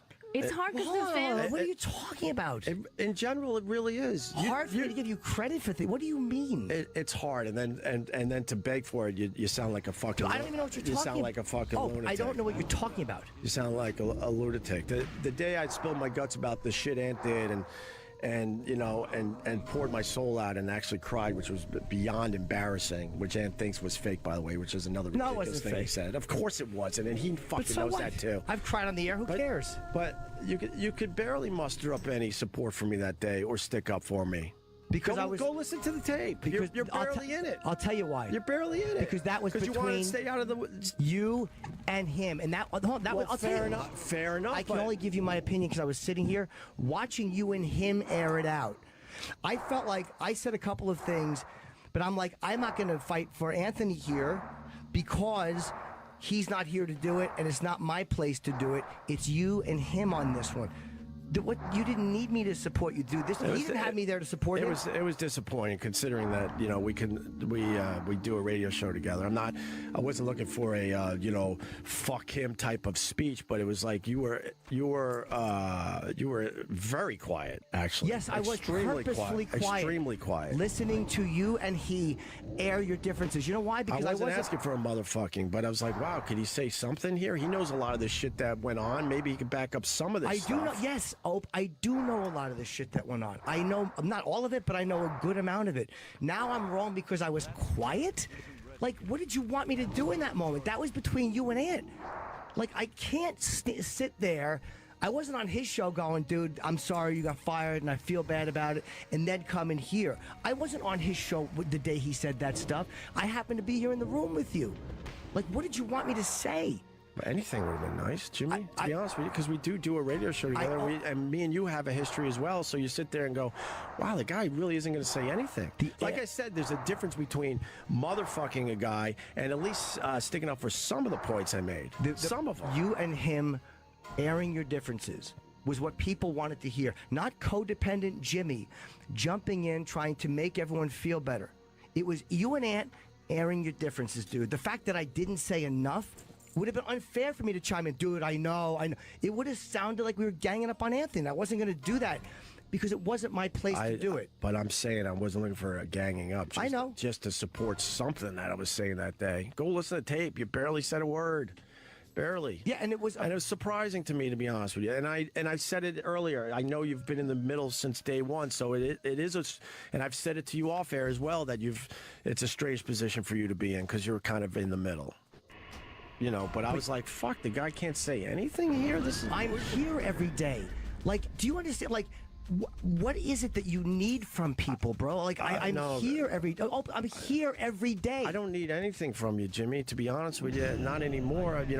We had a good relationship and stuff, and I don't hate you, and I don't think we have a shitty relationship. So but our relationship changed, and that day, I'm spilling my guts out, and the guy that I'm continuing with, he's saying nothing. Because the guy, said nothing. Because the relationship you're talking about. I wasn't even motherfucking him. I was just giving more facts about some of the shit he was saying. Do you know how many times I've had to go on the road and do the apology tour for you or for Ant? Like, all I've done is defend you guys. My whole and again, this show changed my life. I've done nothing but give credit to the radio show. That is 100% right. I've done. Hold on, that's 100% right. I've done nothing. That's not the point I'm making. But you said I don't give. You said I don't like giving you credit, which is a lie. It's not true, bro. It's not true. It's few and far between, which is fine because I'm not begging for that thing, but it does eat away at you a little bit. I'm talking about the day when I was spilling my guts out, and you sat there and barely said a fucking word, and knowing everyone was like just trying to destroy me because of the shitty stuff he was saying on his show. So you deep down have resented that this whole time, and in my mind, in that moment, You see what I'm saying? Yeah. In my mind, I'm doing the right thing by shutting my fucking mouth and allowing that to happen. Yeah, resent is right, and you resent some of the things I did. That's just how it is with I know, relationships. but we're talking about this particular thing. Dude. Sure. You literally have resented that this whole time. I was consciously keeping my mouth shut. I moved on from it, but we brought it back up today. I was able to work it out in my head. I'm like, fuck, I guess, because, he's obviously in the middle and it's a shitty situation to be in. But yeah, I was frustrated. I'm like, God, why couldn't he, come to my defense a little bit here? I didn't think you needed to be defended. You were talking about stuff that Anthony had said. He had talked about you. No, when you did speak up, you were saying stuff like, well, you need to take more responsibility. Yes. And I'm sitting there like, holy fuck, what about Ant's responsibility in this? Why don't we ever talk about his responsibility in this? I have talked about his responsibility in this. I have talked about with him, and I've said on the air. I said he did not phrase those tweets right. I've absolutely said that. Okay.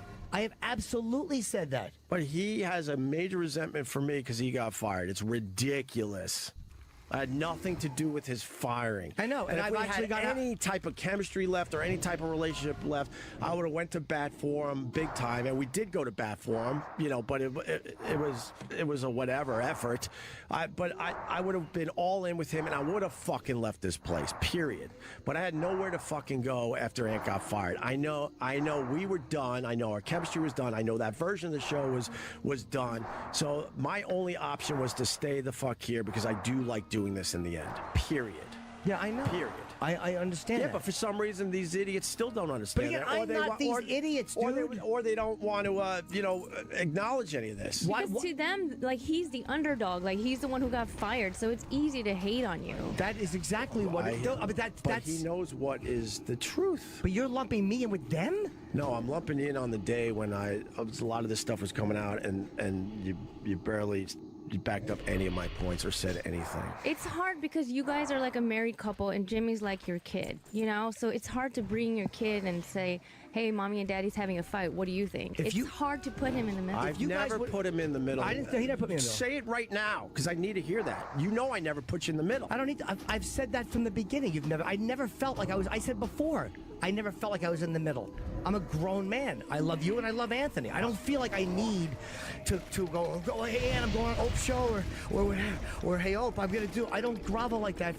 You guys know my feelings and I'm here every day. Right. And the reason you still don't seem to know, when you're the outed guy, when you're the guy who's doesn't have the gig, it's a different dynamic. Yeah, and I absolutely would have said whose responsibility I thought was what. If we were all in a room together and fucking talking on the radio, I would gladly say that, but I have not spoken to you guys in a room together in a year and a half. Right, and it's not happening.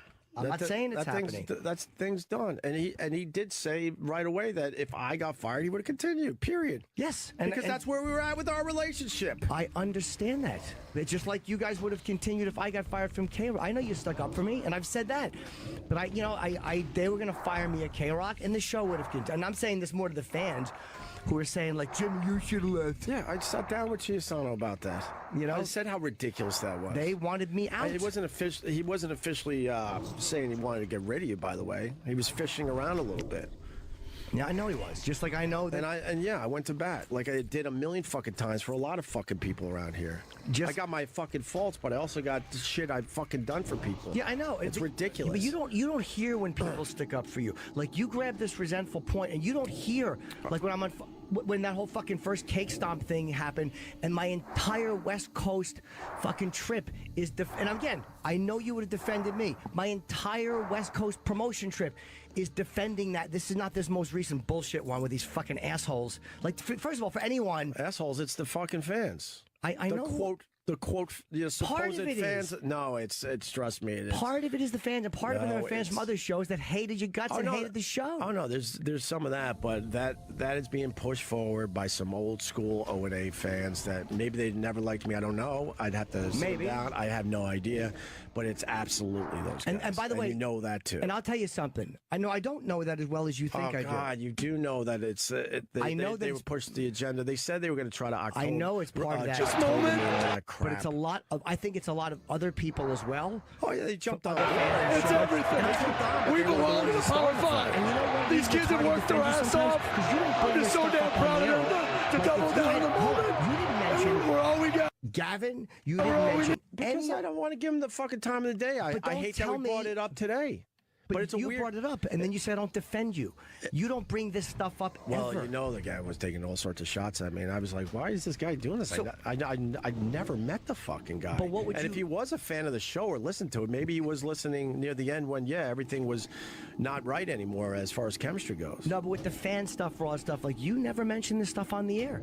Like, you literally, it will happen, you won't bring it up, and then you're sitting here telling me I haven't said enough to defend you, and it's just... I'm talking about the famous day where... And I'm talking I about spilled my fucking guts out. You'd think someone would be like, "Wow." First of all, I need to be. What? I've spilled my. That's my thing. I'm getting mad at the fact that I've spilled my guts a million times on that this was show. a day I think you really should have.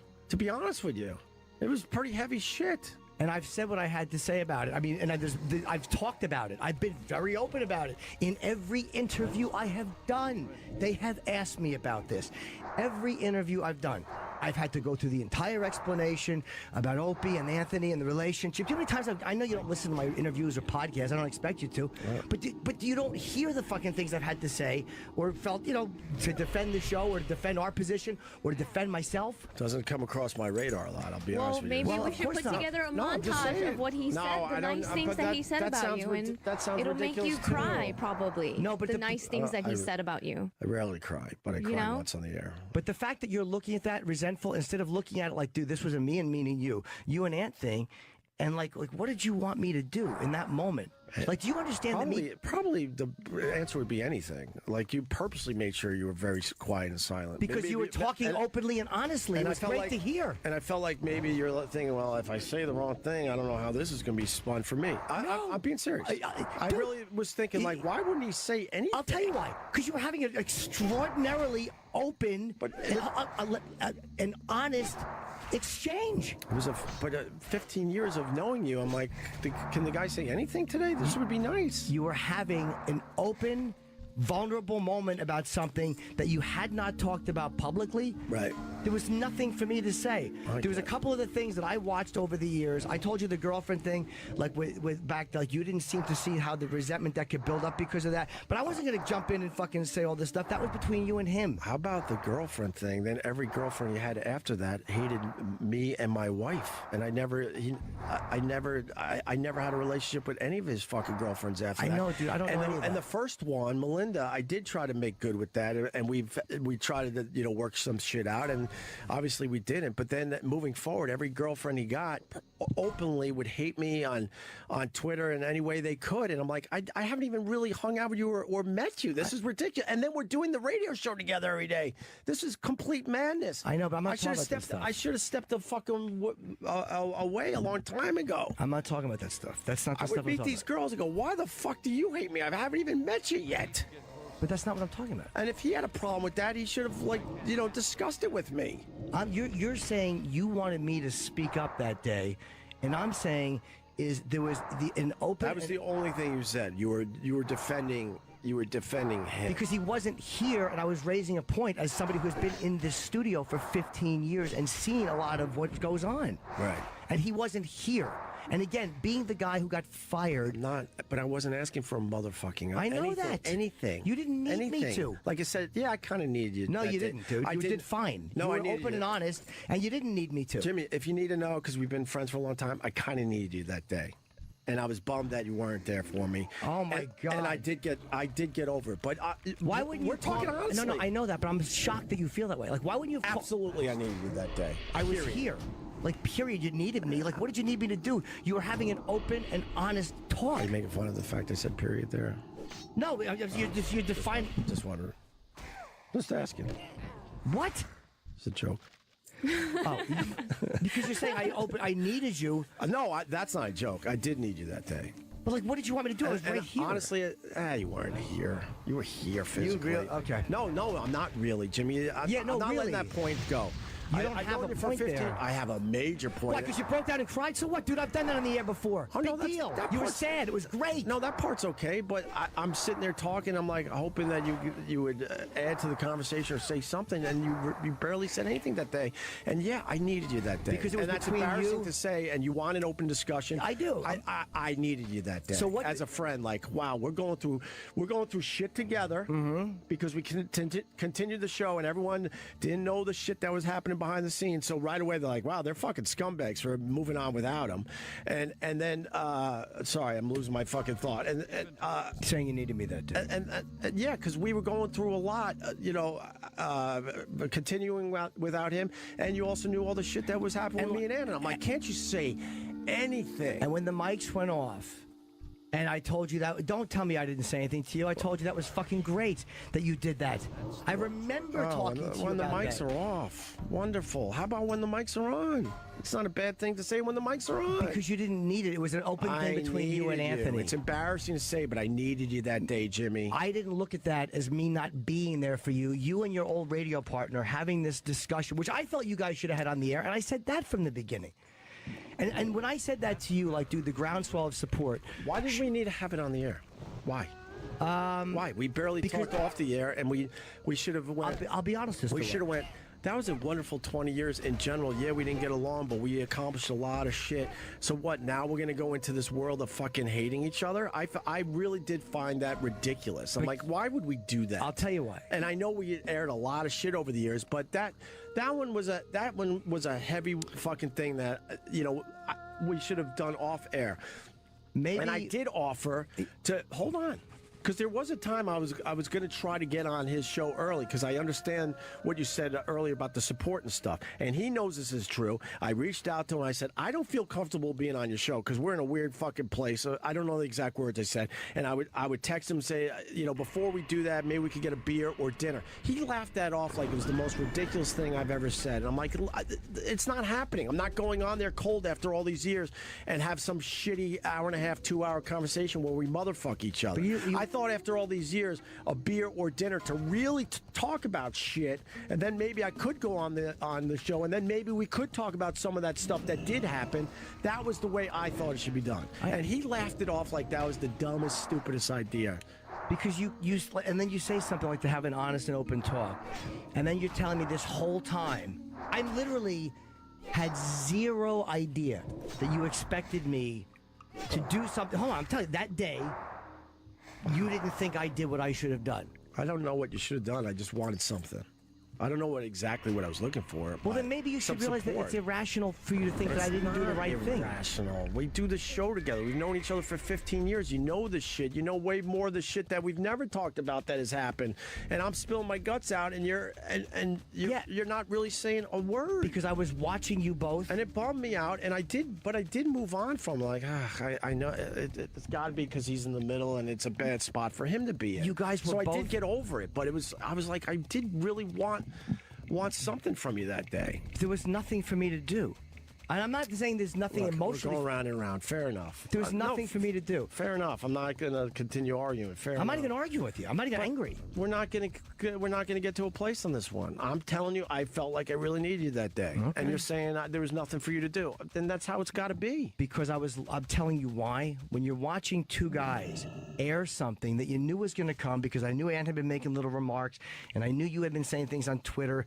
Again, not fuck you, not drop dead, but I knew it was going to happen. So when it finally happened, it's like, what do I do? It's not like I was in the room with him when he was doing it, going support, and then you're talking and I'm saying nothing. I wasn't in the room when he said what he said.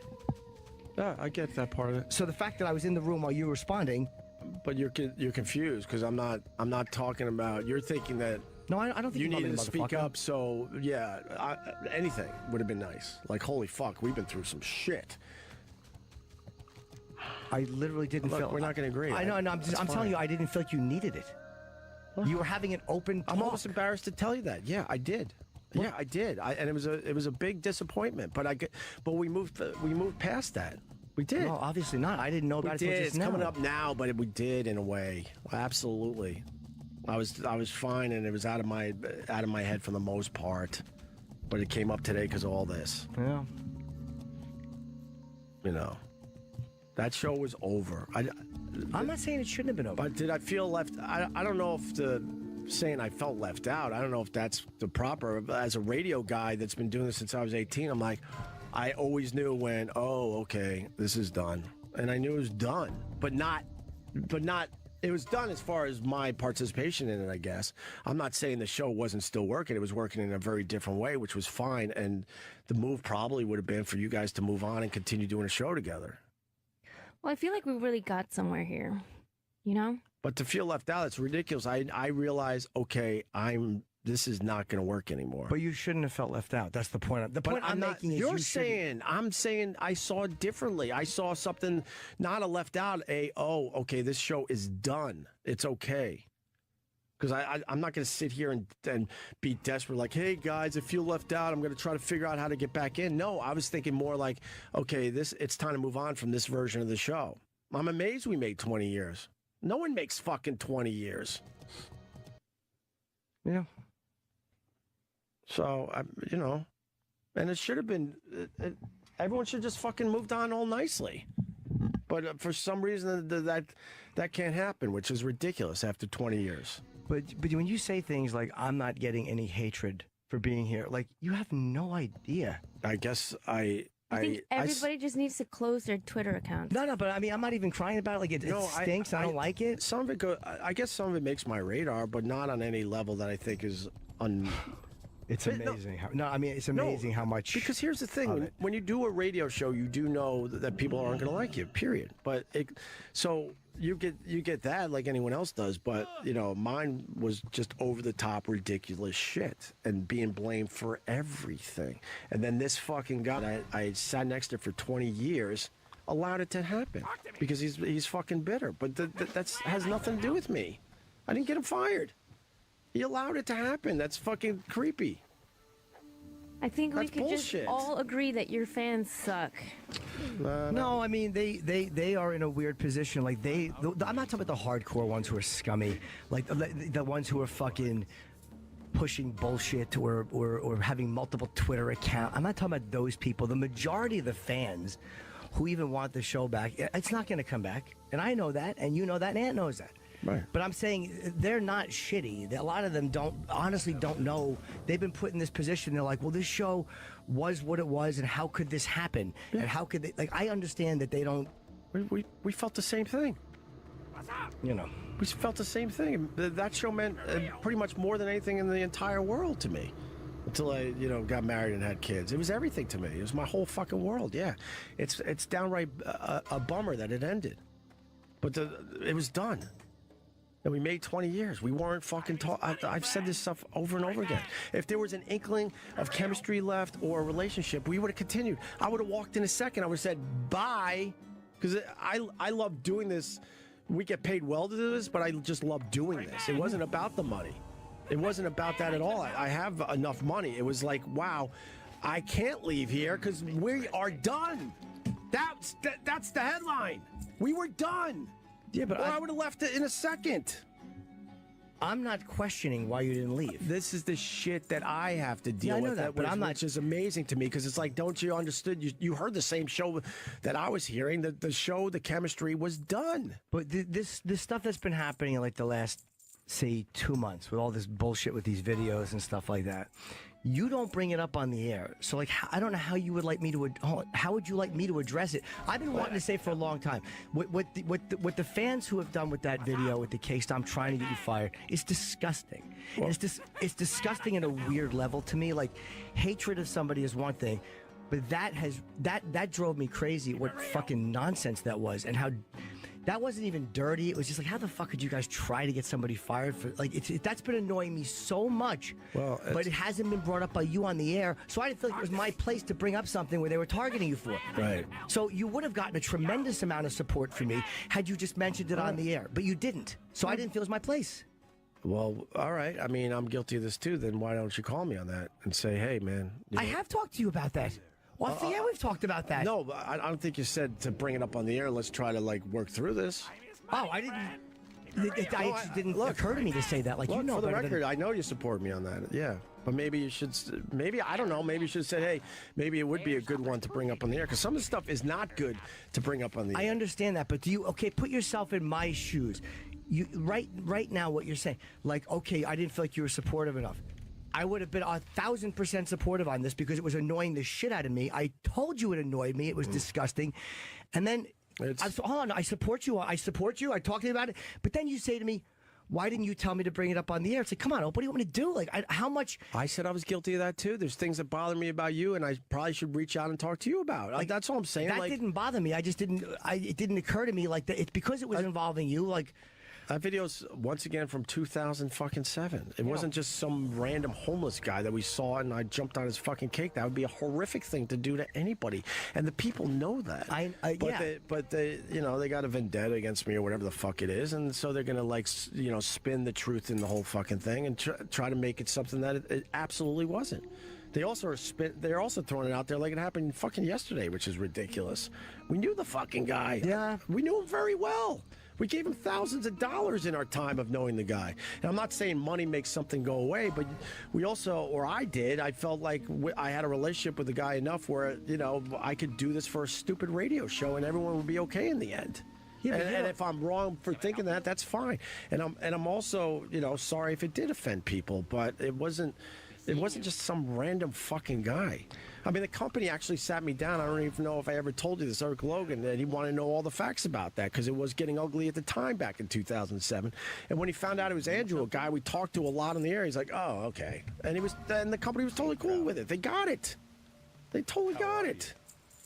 It was a shocking thing to do for a shock, a shock jock show. Yeah. But in the moment, it wasn't that shocking, to be honest with you. It was like, oh, I was trying to make you guys fucking cringe. Yeah, holy fuck, is he really doing this? And we That's laughed. all. And we laughed. And not at his expense, because I'm like, this guy, we were bringing homeless guys in all the time, and we were making them feel special and part of the fucking radio show. We didn't just look at them like fucking bums. Do you know what, by the way, do you know how much hatred I got from that recently? Like, you're not the only one that caught. You never told me. I have no idea. I'm not mad at you for it. I mean, I have no idea. I didn't even think of it. But I just, like, literally on the air, I'm having some fucking stripper fucking tell me what a piece of garbage I am. Tell me, because I'm fucking, you know, she's texting me. This fucking girl has been sending me nude videos. Right. Tell me what a piece of shit I am on the fucking. But like all the times, the interviews I've had to do, and again, for press or whatever, on the road, on the radio. Do you have any idea how many times this has come up? People ask every single time. And I know, I don't believe it. You this can't is go the and first listen. I'm hearing this. You can't go and listen to my press. I don't expect you to. But every time it's come up, I've gone through it and I've explained what it was, just like I did a couple of years ago when it first started getting bad. Right. No, it's just a bunch of fucking dirtbags trying to get like. But it shows a deeper issue, because if we were having like just conversations like we did in the past, that would probably just come up in conversation. Like, dude, man, I'm not blaming you. Yeah, I'm just saying. I'm saying I wouldn't even think we would need to. Like, but we don't have that conversation anymore. Where it would probably come up like, dude, God, man, that cake stomp thing. I can't tell you how many times that's been coming up in interviews lately. I'm hearing this for the first fucking time. I'm not even, because honestly, I haven't thought of it to say. But it's like it's an obvious thing. Like when Ant got fired, I defended him. When you got this shit, I defended you. Like, it's like, how many times have I gone on, whether you guys were a team or whatever, the loyalty I've showed to this radio show has been fucking. I've never put anything in front of my career above this radio show. And then you're telling me, like, I defend you enough that one day, and I'm telling you my reason. Well, that was a big day, Jimmy. And I did the right thing, because had I jumped in and was like, oh, they would have been like, why is he coddling Opie? I'm telling you what would have happened. Instead of saying, like in the Newsweek article, when I told you, hey, Polly wants to do this interview, do it. She's fucking great. Right. She'll paint it fairly. Yeah, I took the high road. I didn't say half the shit I wanted to. I was like, this is crazy. Why are we doing it? I was like thinking, why are we doing this? But you're not seeing any of, like, you don't look at any of that stuff and go like, wow, man, this guy did go to bat for me on this stuff. You don't see any of that stuff. You absolutely went to bat for me in the Newsweek article. You're 100% right on that as well. Okay, but and the cake stop thing, I had no idea about that. You're getting shit for that out there. I just don't. The shit you're getting is a lot more, so it was like I didn't. We used to talk a lot. We don't talk on that level anymore. That's why, I know you're insulted that you don't know some of the stuff I now know, but me and you are just, we're not that type of friends right now. I think maybe we will be again. I don't know. When you got married, Opie. What? That's when the problem started, because they're both not married, and then you're like the one married guy, and it's like you can't relate anymore.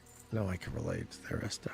You know what I mean? Because you guys had this like bro, you know, and then all of a sudden, Man, whether it was when I got married or had kids, I mean, of course, but that's what I wanted and got from my life. So that's fine. And that goes back to the point. Then, all right, whatever. This is your life.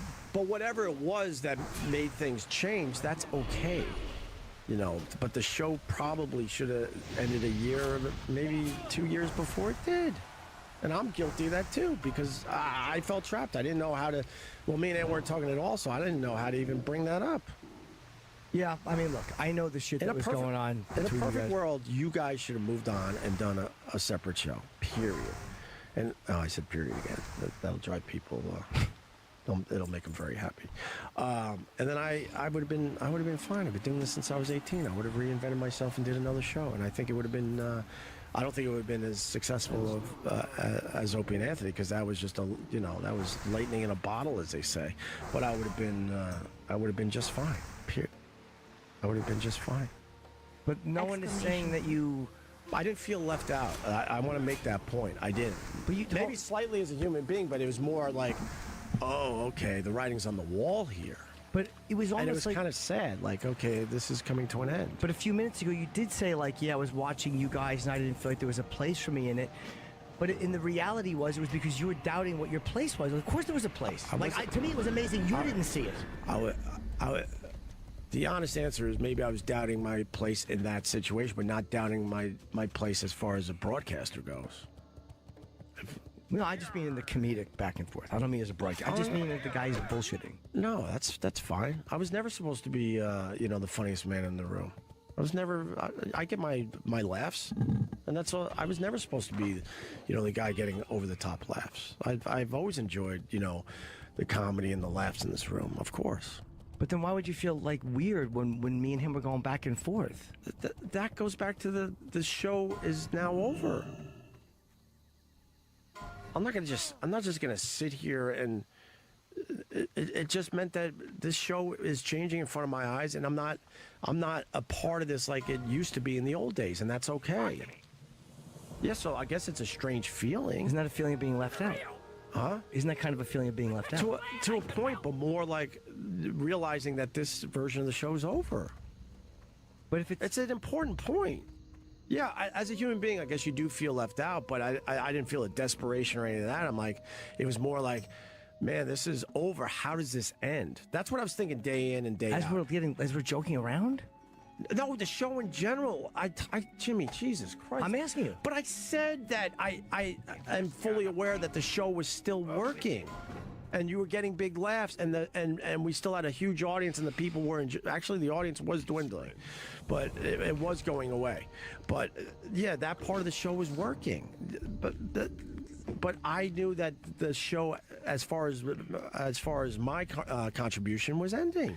And every day I was like, how does this end? This is not the show I want to be doing anymore. And it's not working anymore as how it was set up initially, which was me and Anthony with amazing chemistry. And then we brought you in, amazing chemistry. And it was boop, boop, boop, boop, boop. And then it eroded and went away. What can I do for you? Of course it was still working. That's what my whole point as a radio guy going, okay, how does this work?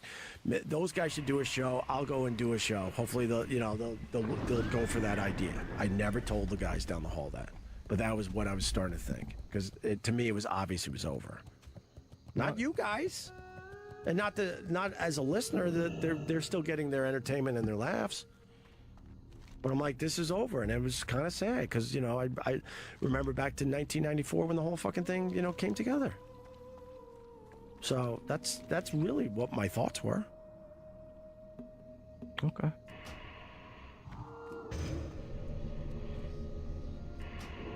I've had to shit for 40 minutes. I'm not saying we should take a break. I'm just telling you, I've literally had to take a shit for 40 minutes. You don't shit in public. That's an excuse. Today I'm going to. That's an excuse. I'm gonna take a nice. You're avoiding. I've had to pee for 30 minutes. Have you really? Yeah. Really?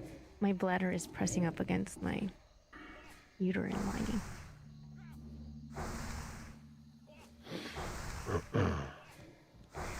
Well.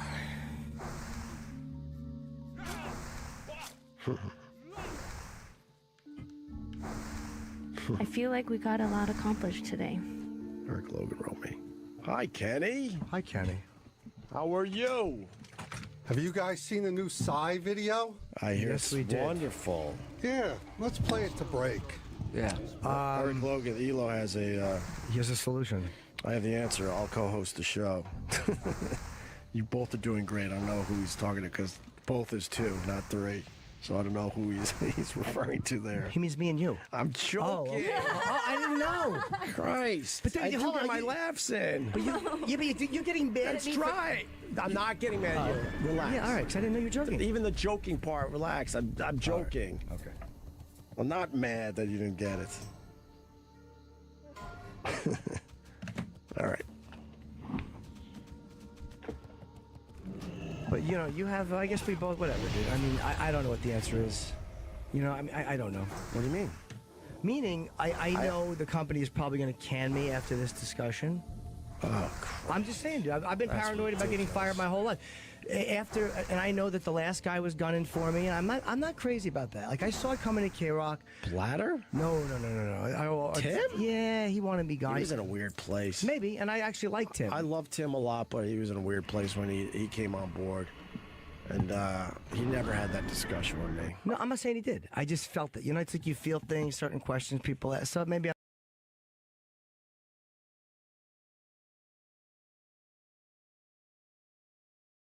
I hire Ronnie to provide a limo service, Right. okay? I pay him. So I got this limo. I can't talk about this? No, not yet. Oh, there's other things not to The talk fact about. that... What? Do you know what I'm going to talk about? No, I think I do, but... Uh-oh. You're talking about the new car, right? No, I was going to talk about the old car and how it's no longer with me. Oh, what? That wasn't... Listen to that. Let me talk Go about ahead, it. And go stop me ahead, if go I'm ahead, saying something go you don't ahead. want me to say. Go ahead. All right. It's like a tennis match. I got a limo service. He provides a limo service. That's his business. And At I least- do a good job, don't I? Well, up until about a week ago, you did. No, up until only 3 days ago. Yeah. So he comes to me. Tuesday. He goes, "Hey, Tuesday. Howard, I'm getting a new limo. But the old limo, I sold it. So There's a lag time? I'm driving around in my truck.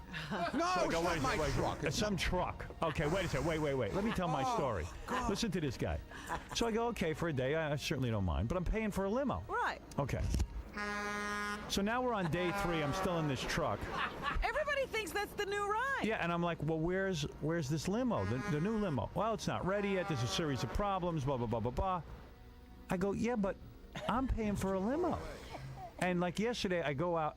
I was in my car all day. I go out to Long Island with my kid and everything else, and I get a lot of business done there. Now I can't do any business because I'm making confidential phone calls, but I can't do it because I'm in the Well, truck. you're almost next to Ronnie.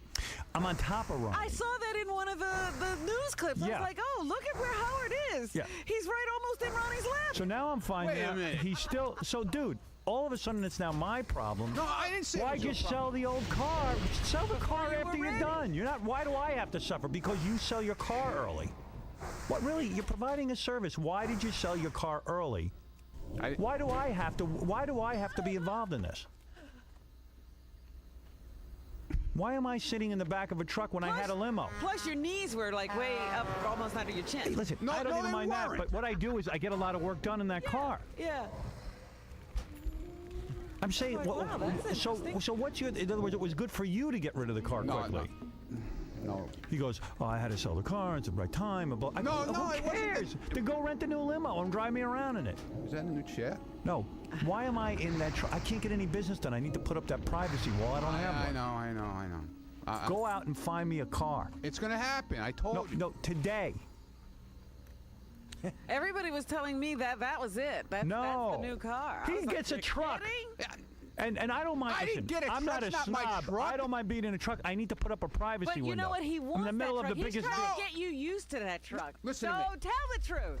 We already got one. We got one. That's what's being done. All right, dude, dude. Okay.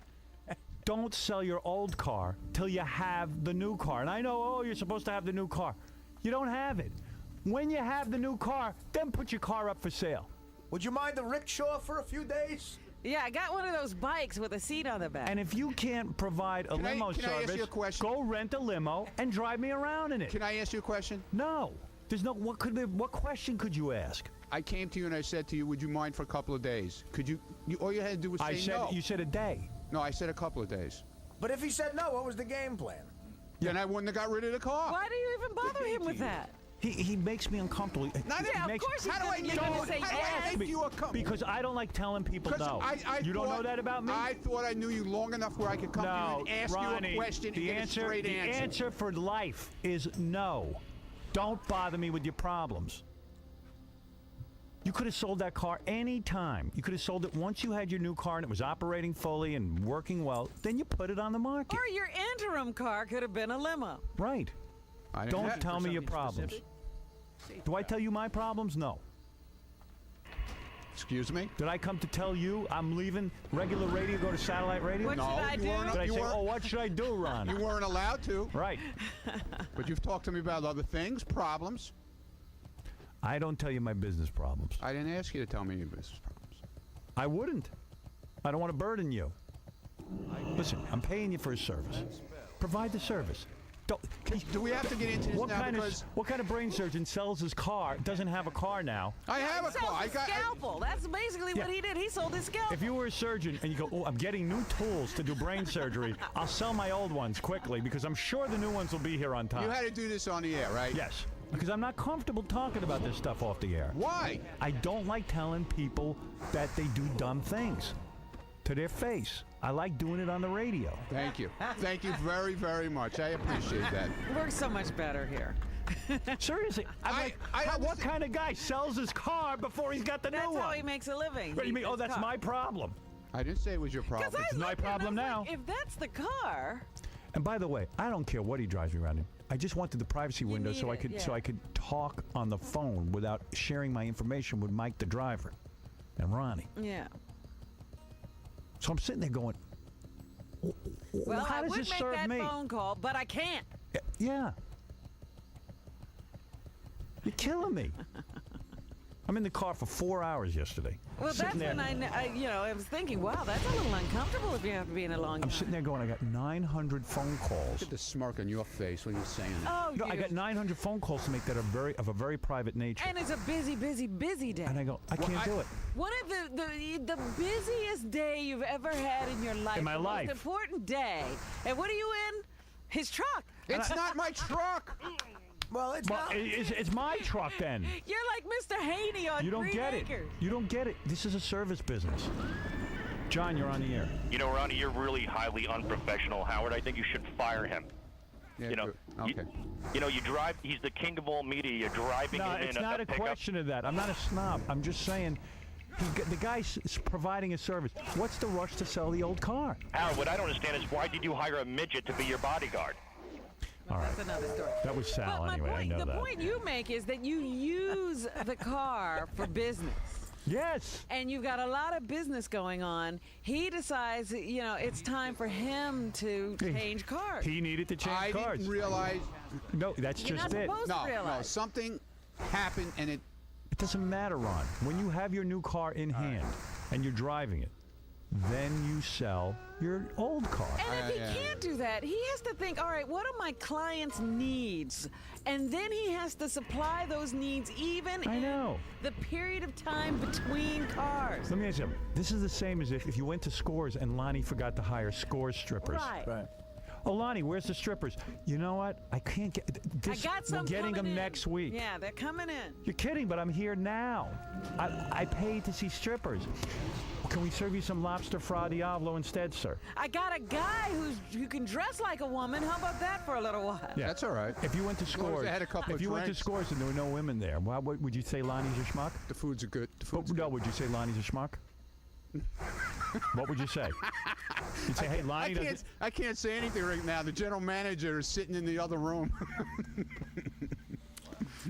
The good thing about yesterday was there was no cameras around to record you getting in the truck. That I didn't mind. It's a nice looking truck. It's a nice truck. Listen, I would love that truck. He's up there with Ronnie. I just need to do some private business. That's why I got a limo. That's the only reason. I don't want to be driving around some big gaudy car. I need privacy. Ronnie can turn around and rub your leg. Yeah. Oh, you loved it. But who has a limo service, sells his old limo, and doesn't have a new one? Doesn't have a limo. Doesn't have a limo. And he goes, is it okay if I drive around the truck? Oh, I figure, okay, a day. I can't be an ass about it. Now we're on day 4 with the weekend coming up. This is like Tony Roma's running out of ribs. Yeah. And he never says to me, gee, should I... well, you shouldn't even say that. Just go get a limo. Okay. It's not my fault you don't have a limo. Okay. Why should he make the decision what you should do? And now you embarrass me by having to bring this up on the air because you're making these moves. I don't want it. Just do your job. You're a businessman, I thought. Shameful. How do you do this to me, man? After all these years, how do you do this to me? What did I say Why that's wrong? can't you talk to me off the air? Why should I why have did to you embarrass do this? myself? Well, all you had to do was say, Ronnie, all what do you had I to hire you for? When I said to you, Are you my pal who drives me around? No. What are we, carpooling together? no. That's what you look like now. No, but I thought we had enough of a relationship when I asked you. I'm all not you had to do was comfortable. say, no. No, I'm not. I don't Yes, no. Ronnie, I got to tell you Plain and something. simple. I don't know if you've noticed. I got about 1 billion things on my mind. I'm not sitting and thinking through how many days But when I you're asked going to you have it. When I asked you the question, all You you had said, to do was hey, say my no. car's a day late. I'm bringing a truck. I go, okay. That's all I said. Not for the next. You didn't say to me for the next couple of weeks. I didn't you're say, gonna, now it's not a. It's how not long is it going going to to be? When's the car going to be here? Tell the truth. Hopefully tomorrow. Yeah. Is that true? Hopefully tomorrow. It's not going to happen. It's a week. Hopefully tomorrow. I have to get a. My point is, why do you have to ask me if it's okay? Go rent a car, or keep the car you have. Well, I didn't foresee this problem coming. You never know what problem you're going to have. I understand that. There's one way you don't have a problem. Always have your car. I don't care about you selling your car early. That's not my problem. I didn't say it was your problem. Hey, as long as we're carpooling, can you guys pick me up tomorrow? Hey, Dominic. Ronnie, please use mine for the next few weeks. It's a brand new Picasso limo. No, Dominic. Dominic, It's that's got not a my wide- point. My point is, listen, I don't need to be driven around in any kind of limo. Picasso. I It's got a wide screen. I prefer Empire Coach. I'm sorry. Excuse me. No, I would Wide prefer screen. anything where I could have a privacy. I had the privacy window, privacy glass. It's got the extra wide door. It's got a wide You gotta have the flat extra wide screen door. TV. All right, thank you. We have I a don't need flat it. screen. Thank you, TV. Dominic. Ronnie, you can pick it up this morning. I don't need it either. I just needed my own. I had a car. He took it away from me. It's got 3 phones, Oh, Thank you. fax machine. He took away. He took away the car. He didn't need to do that. Why was it my problem that he I took didn't away say his it car? was your problem. It is now. Why were you asking him then? You made it his problem. Because I didn't. Now you're running around in that truck and thinking, hey, this is fine. Because you It's laid not. it off on him Yesterday was a major hassle for me. instead of doing your job. Dude, I had to make 1 million private phone I know, calls. I know. Couldn't share the information with Mike. I apologize. It's my fault. I got nothing else to say. That's the point. I'm leaving. Rectify the situation. Ruined my day. Yes. My day wasn't ruined And enough. by the way, my my day wasn't day- ruined my enough. day I was told you ru- this my morning day how was ruined yesterday. Now you got to What is ruin my that? day too, What are you right? saying his day was ruined? Now my day- Everybody's got to be. Forget. What is he it. talking? You What's ruined his my day. problem? You didn't have to ruin anybody's day. Where's my car? All you had to do was say to me no. Who now owns my And- car? Oh. No, I don't. Your business is not my problem. Let me ask you, who owns my car right now? Because I want to go hire them to drive me. Yeah, because they have a car. Actually, the guy. I'm just laughing at the. Who's got it? Where's my car? I want my car. A guy in Connecticut up by Gary's house. Can you call him, please, and ask him if he Gary can drive actually me? knows the guy because he's used him. All right. Can you ask Gary? Yeah. If I can have that guy's number so I can get a driver? Yes. Thank you. What was so Well wrong with done. his day? He's saying now you ruined his day more. Well, His because day he's was having already problems with the ruined? new car. It's my problem. I'm involved with him. Oh dear. See, people don't know how to run a business. It's almost like saying, yeah, I have a limo, but can I carry you for a few days because the car's not ready? And I swear to you, I don't care if I'm in a garbage truck. Right. I just needed, I'm trying to get some business done. We just made the biggest move of our lives. It would be nice to have a little separation. Right. I'm on the phone. I'm talking even to my kids. Mr. America, sit there I listening. tell you, I saw one of the reports. You were driving off in the. I was like, boy, he's almost right next to the driver. I'm practically giving him oral. All right, look. Can't Hey, we drop dude. this now? Dude. Can't we drop? You should be on the phone getting me that car. Dude, she is so happy to stick a knife in my back. I don't know what I ever did to her. She did it to yourself. Why did she? I didn't take the knife. You What did put she the do? knife there. Because She did nothing. If she would have shut up, I just happened to see how close he was. it would have been over with now. But now she keeps digging. You're and insane. Digging. I'm not insane. She's not digging anything. She is. She does this to me all the time. With Oh, the hallway, please. everything. What are you talking about? The I'm hallway- trying to stop those coffee clashes. You shouldn't even be in the hallway. You should just be quiet and sit there. I am, but everybody comes. No, I across- hear reports. Look. That's what I was saying, that he could continue his show uninterrupted if he got his own assistant when you go to Sirius. Yeah. Maybe I could get my own channel. Well, I'm going to get you a channel, all right.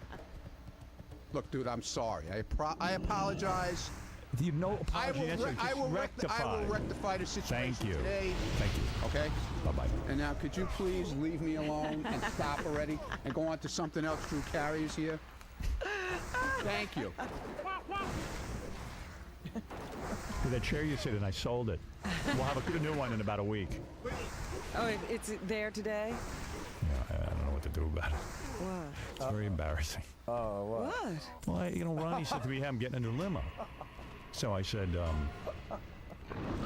okay, great. He says, I'm thinking of taking one of these, like, trucks and stretching it. Yeah. I said, well, won't that be kind of big? And so he says, listen, come see it with me and you'll take a look. I said, listen, I'll go see it with you. I'll take a look. I said, I don't want to, I just want to be low key though. I mean, Right. it'll be much better because it's, it can be bigger. It'll, there's a whole bunch of reasons why it'll be better. I said, okay, I'll go look at it. So I never got around to it because I'm always too goddamn busy. I said, Ronnie, I trust your taste. No. Really? You said that to him? Which is the craziest thing you could say to Ronnie because he's the guy who puts Playboy mud flaps. That's what I'm saying. You had to fight with him to get the mud flaps off the car. I know. The And guy the with Playmate, the Playboy napkin. I was gonna say the guy with a Goodyear tire coffee table. He And said, the, "I and trust the your colored taste." water. He pulls up in a thing today. It is a big, imagine I was shocked that you were going. like a big black truck, but it's half a city block long. Right. Yeah. I heard he went to look at one, but he made yours even bigger. Yeah. It's so big, you can't even like you can't put your legs up on the other side of the seats because Right. it's You so don't far. reach there. It's like a block away. Yeah. I know what you're talking about, man, and I can't believe you're gonna be driving around. Hey, you know what? You might as well put a set of horns on the top, on the hood. So I think I'm gonna have him sell it, and then we'll just buy a new one. Just got it. And I'll make up the difference. I mean, I don't know what to do. It's huge. It's just like look at me. It's one of those things you could like put. You know, they have them in the Inquiry. You put a jacuzzi in it. Yeah, right. Exactly. I will never slip out of here inconspicuously. It's a stupid car. It's a stupid car. It's like you're 50 Cent or something. It's like the guy who goes to the gym in Brooklyn and wears big stupid pants. Right. Never make you happy. No. It's what is your deal? It's my fault. I should have gone with you. How many times? It's the size of Pennsylvania. How many times did I talk to you about this? You did. You could get the state in the car. My problem is. Stop it! It's the same goddamn size. I just didn't want to be bothered. You know what I mean?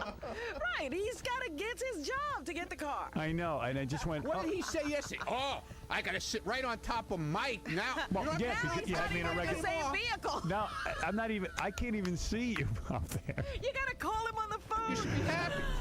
You hate me, so you should be happy. You don't have to see me. You're always complaining at me. Oh, that's funny. It's got everything but a swimming pool. Yeah, I figured.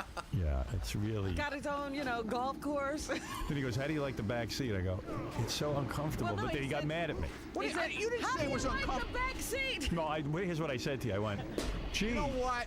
I can't." You're so effing hard to please, man. No, you know what it is? Seriously? He likes the limo. Can I tell you something? I never No, he complained. didn't. Yes, No, I did. Oh, he used to. I hit my head on that damn light. No, Ronnie See, put I in. can't get in this car anymore. Listen to this. He the bought seat's in the way. the The last car- doorway's too small. The last car he bought, This guy, whatever he customizes, he puts in a light. The car is very low. He puts in a light every time everyone I goes in. didn't put in a light. like a That big chandelier. round bulb light you did. I didn't put it. They put it in. Yeah. They wanted you to be able to For read. 3 years, I've been banging my head on that thing. You get in, everyone, And my bam, mother, right into the light. my mother, And my the one in the- girlfriend, the everyone one in- bangs their the head. one in the white- They walk out bloody.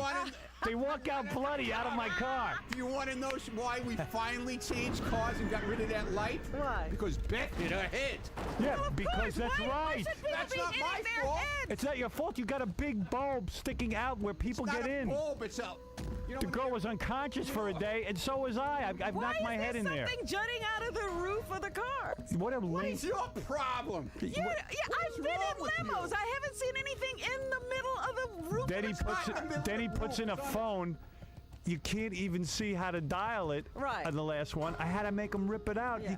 How are you going to see the phone?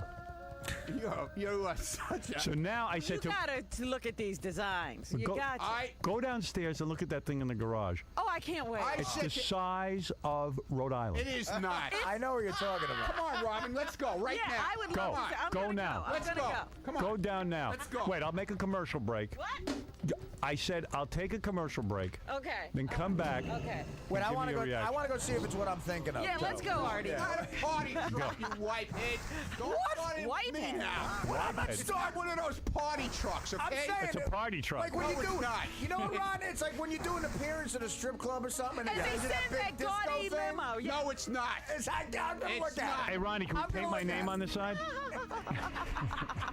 H-Dog. There is no pleasing you, man. Nah, it's a great car, but it's like not my H-Diddy. theme. USS Stern is. Well, yeah, the dog pound should be walking out of that car. Yeah, like Puff Daddy would have that G car. unit should be coming. The G unit. Hey, wait a second. Who's coming in? The G unit. Is that the Wu-Tang Clan or Howard Stern? No. But it's my fault. I'm going to get calls from the guys at Empire Coach. They're going to be telling me, Oh, they did a great job. They're It's- gonna- you If didn't- that's what first you of were all, looking for. You could even stretch it a I little. talked to him about it, You know what? and he never. I couldn't oh, believe it sounds you were great. going I to said, this. I ran into Puff Daddy in the new car, and he says, "That's a little bit ostentatious, don't you think?" And he was walking with a guy holding an umbrella over his head. crap. Dude, you don't have good taste. You're very Guido. Eugene. It's very. Eugene. That car is Eugene. very subtle inside. What are you talking about? Inside. Inside. I'm not worried about inside. Inside's fine. What's outside? Outside, it's plain. Outside, it's a moving house. Jeff Curro doesn't have that much room. Why did you put those big horns on the side of it? Like a clown car. Your car is bigger than Jeff Curro's new house. You're going to have to ride with one of those additional cars that says oversized load. It's a rolling battleship. Give me a break. You take up 1.5 lanes. When I come into port. You know what? I give up. I really give up. I asked you. You did. You know did. what? You did ask I me. asked you. Just get the big steer horn. Just come on the downstairs. car. The parking attendants are gonna have to join the Longshoremen's Union. You should have seen him trying to pull it into the garage. It's like a landing strip. They got guys out there with signal flags. Send out the rope. It's 8 inches smaller than the other car. It's so funny too when I go to pick up my kids. They're like, "Dad, we don't want to be in a limo because it kind of like attracts a lot of attention. Don't pick us up. Don't pick us up at school in the limo." Now look. Now I'll never get it. Now I'll never see my kids again. Oh, forget it. Dad, please don't come to the house. You know what's good? I just bought a pet elephant so I can get it in the car. Now you have a place to put it. You suck, man. I really mean that. Why do you I know? suck, man? Because I talked to you about this. You and I said, did. come You with- did. I You should don't have wanna gone with come? you. Let's I sit down and trusted you. talk about- I trusted your taste. I forgot. It's bigger than the I don't studio. know how you could have ever said that. I thought maybe you kind of. You were right. I should have been there. I would have told the baby to just go with the normal looking thing. It's a bit much. What did you say to me yesterday on the air? How you ripped me up and said, "Oh, my legs are all." You have. Are your Because legs, you had are me your in a legs small cramped? car. Yeah, but No, now that's not to the make old the car limo. That is not a invisible- small car No, either. Ronnie, you're comparing the truck forget it. Yeah. to a limo. What are you talking about? You're out of your mind. Oh, now I'm out of my mind. Now you're a limo expert too. No, I was in a truck yesterday talking to you, not Yeah. about a limo. Okay, this is a truck too. Yeah, Oh, it's a please. stretch truck. No, it's not stretched. What? Do I look like 50 Cent to you? What is wrong with you, man? I can never make you happy. Dun, dun, as much as I try. Dude, here's what we're going to do. Dun, dun. What am I going to do now? What do you want me to do? We'll sell it. We'll get a new one. I'll make up the difference. Oh, look I'll at make that up the car. difference. Look at that car. It must be DMX. Are you kidding me? Can I bring up something? I heard from a certain source over at Sirius. Yes. That there was they had a pep rally over there the other day. Like all the big CEOs came in. Right. And they were telling everybody that you were coming, and people were cheering in the hallways. Oh, that's great. Well, they could all fit into Ronnie's car. Yeah, by the way, tell them I'll be arriving in the USS Stern.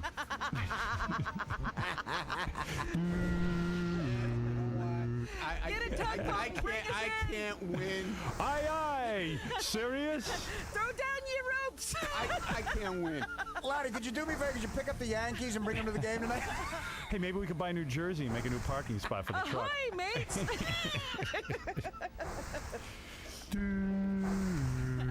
Howard's coming in the land yacht.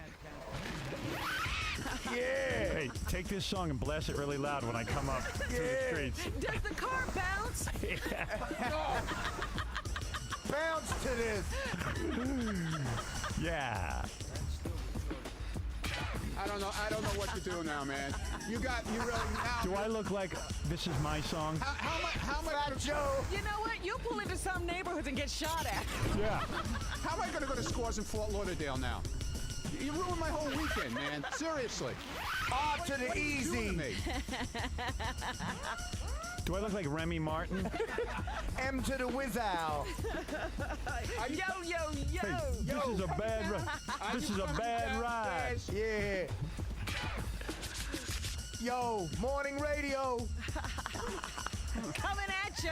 It's not that it's not a beautiful Dude, car. I talked to you about this, and I said... I know. You asked me, how big is it? I said, it's the same size as what we had. Listen. And actually, it's a little smaller. You said, okay, that's okay. Yeah. Then I talked to you about the seat. I trust you. I talked to you about the seat. I sat in the seat. It doesn't work.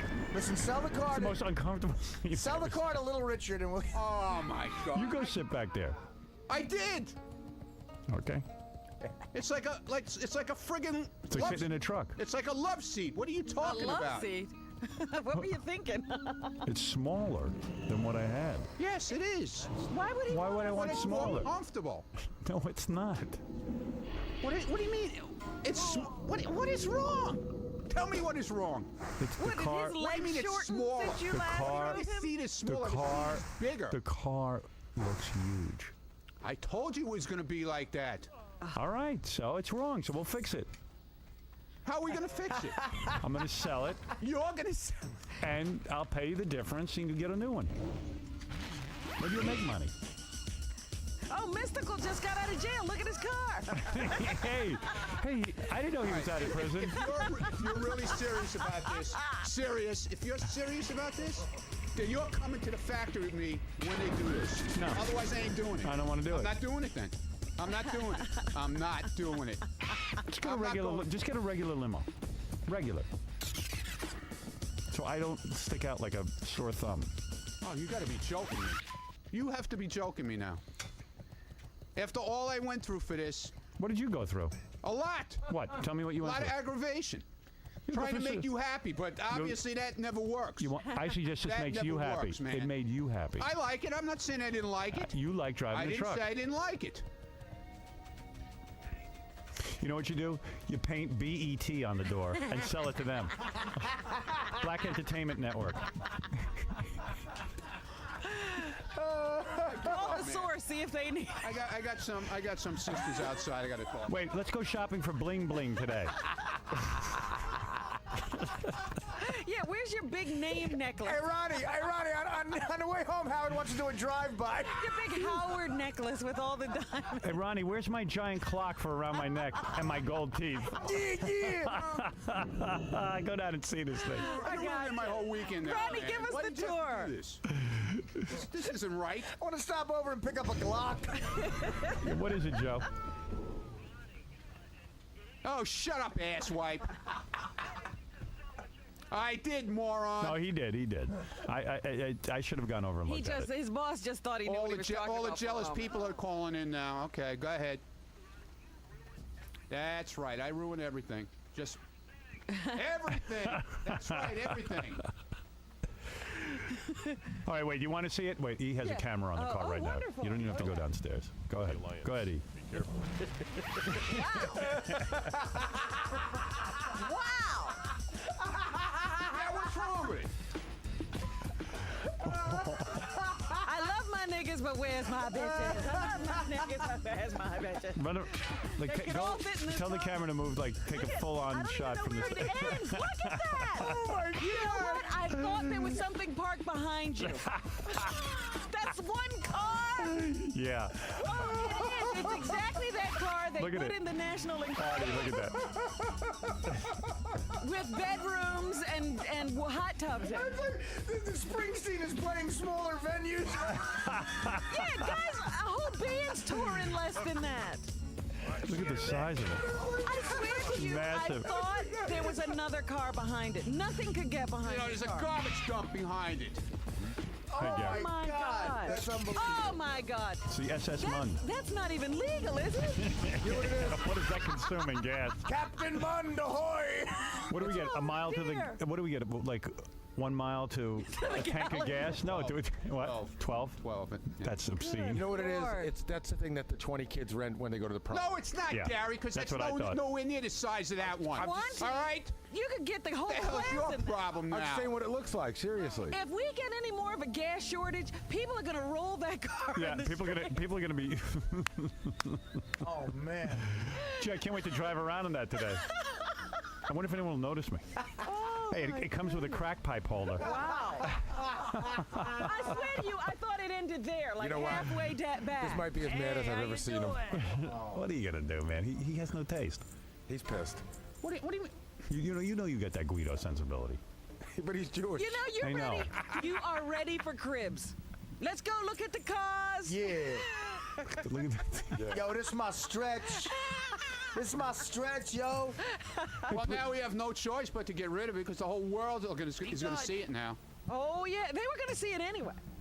Now, there's plenty of those riding around the city. I don't get enough attention. Oh, my God. Look at this guy looking at it. He can't believe it. It's like the Queen Mary. Everybody's just staring at it. I give up, man. I really give up. All right, see you later. Yeah. Nobody can believe What? it. You won't see me later. Oh, yes, you Oh, will. Look at the guy him. pointing at it. They're all staring at it. It's a black guy pointing at it. Yo, this is my ride. My whole That's family me. It's can like, live who's there. upstairs, man? P. Diddy. Much love. All the brothers are going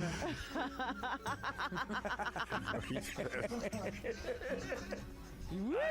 Well, you got some ride. I want to kill myself. Oh, you think no? I mean, yeah, that's the kind of car people don't notice. It just blends in. I just want to get in and out of places easily. Right. No, and that's the blend. That blends in. It really does. Nobody will be looking. Think anybody will be looking to see who steps out of that? There'll be a spotlight on you everywhere you go. Oh, there's another black guy. The car seems to attract a lot of black and Puerto Rican guys. But you notice how much attention it's attracting now. I mean, my goodness. Oh. There's not one neighborhood in New York City where you could park that. Oh. Not one. All right, we're going to take a break. We'll be back right after these words.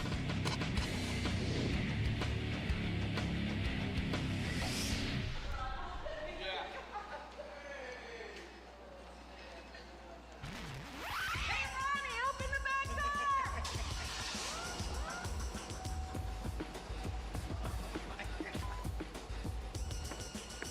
Oh, my goodness. I can't even get in.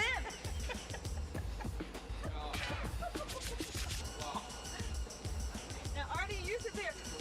Now, see, we can't even have a conversation. This is. Hey, Ron, if Howard doesn't want this, I'll take it. I like it. How could you have such a small seat, though, in such a big car? This is like. What happened there? It's, you know, it's the wheel wells that cut that seat. This is my living room is small. What's going on, right? It is a love. Come on, man, move. They used to have a sofa. What's wrong with this? I mean, it is a short seat. It's a small seat. Yeah, but no, but it's not that it's It's small. Yeah, but he wasn't talking about that. And it's small this way. No, it's not. Yes, it is. No, it's not. We went by his inseam. What are you talking about? Really? We measured his inseam to make the seat. But now you have to move up to get to the controls. Look at that. What is that? That's a Flat movie. screen That's a TV, movie DVD screen. player, VCR. Well, it is loaded. I'll tell you. Yes, it is. It's not shitted up in here. It doesn't have all that crap with the flashing lights. I'm and still stuff. hearing some rap. Yeah.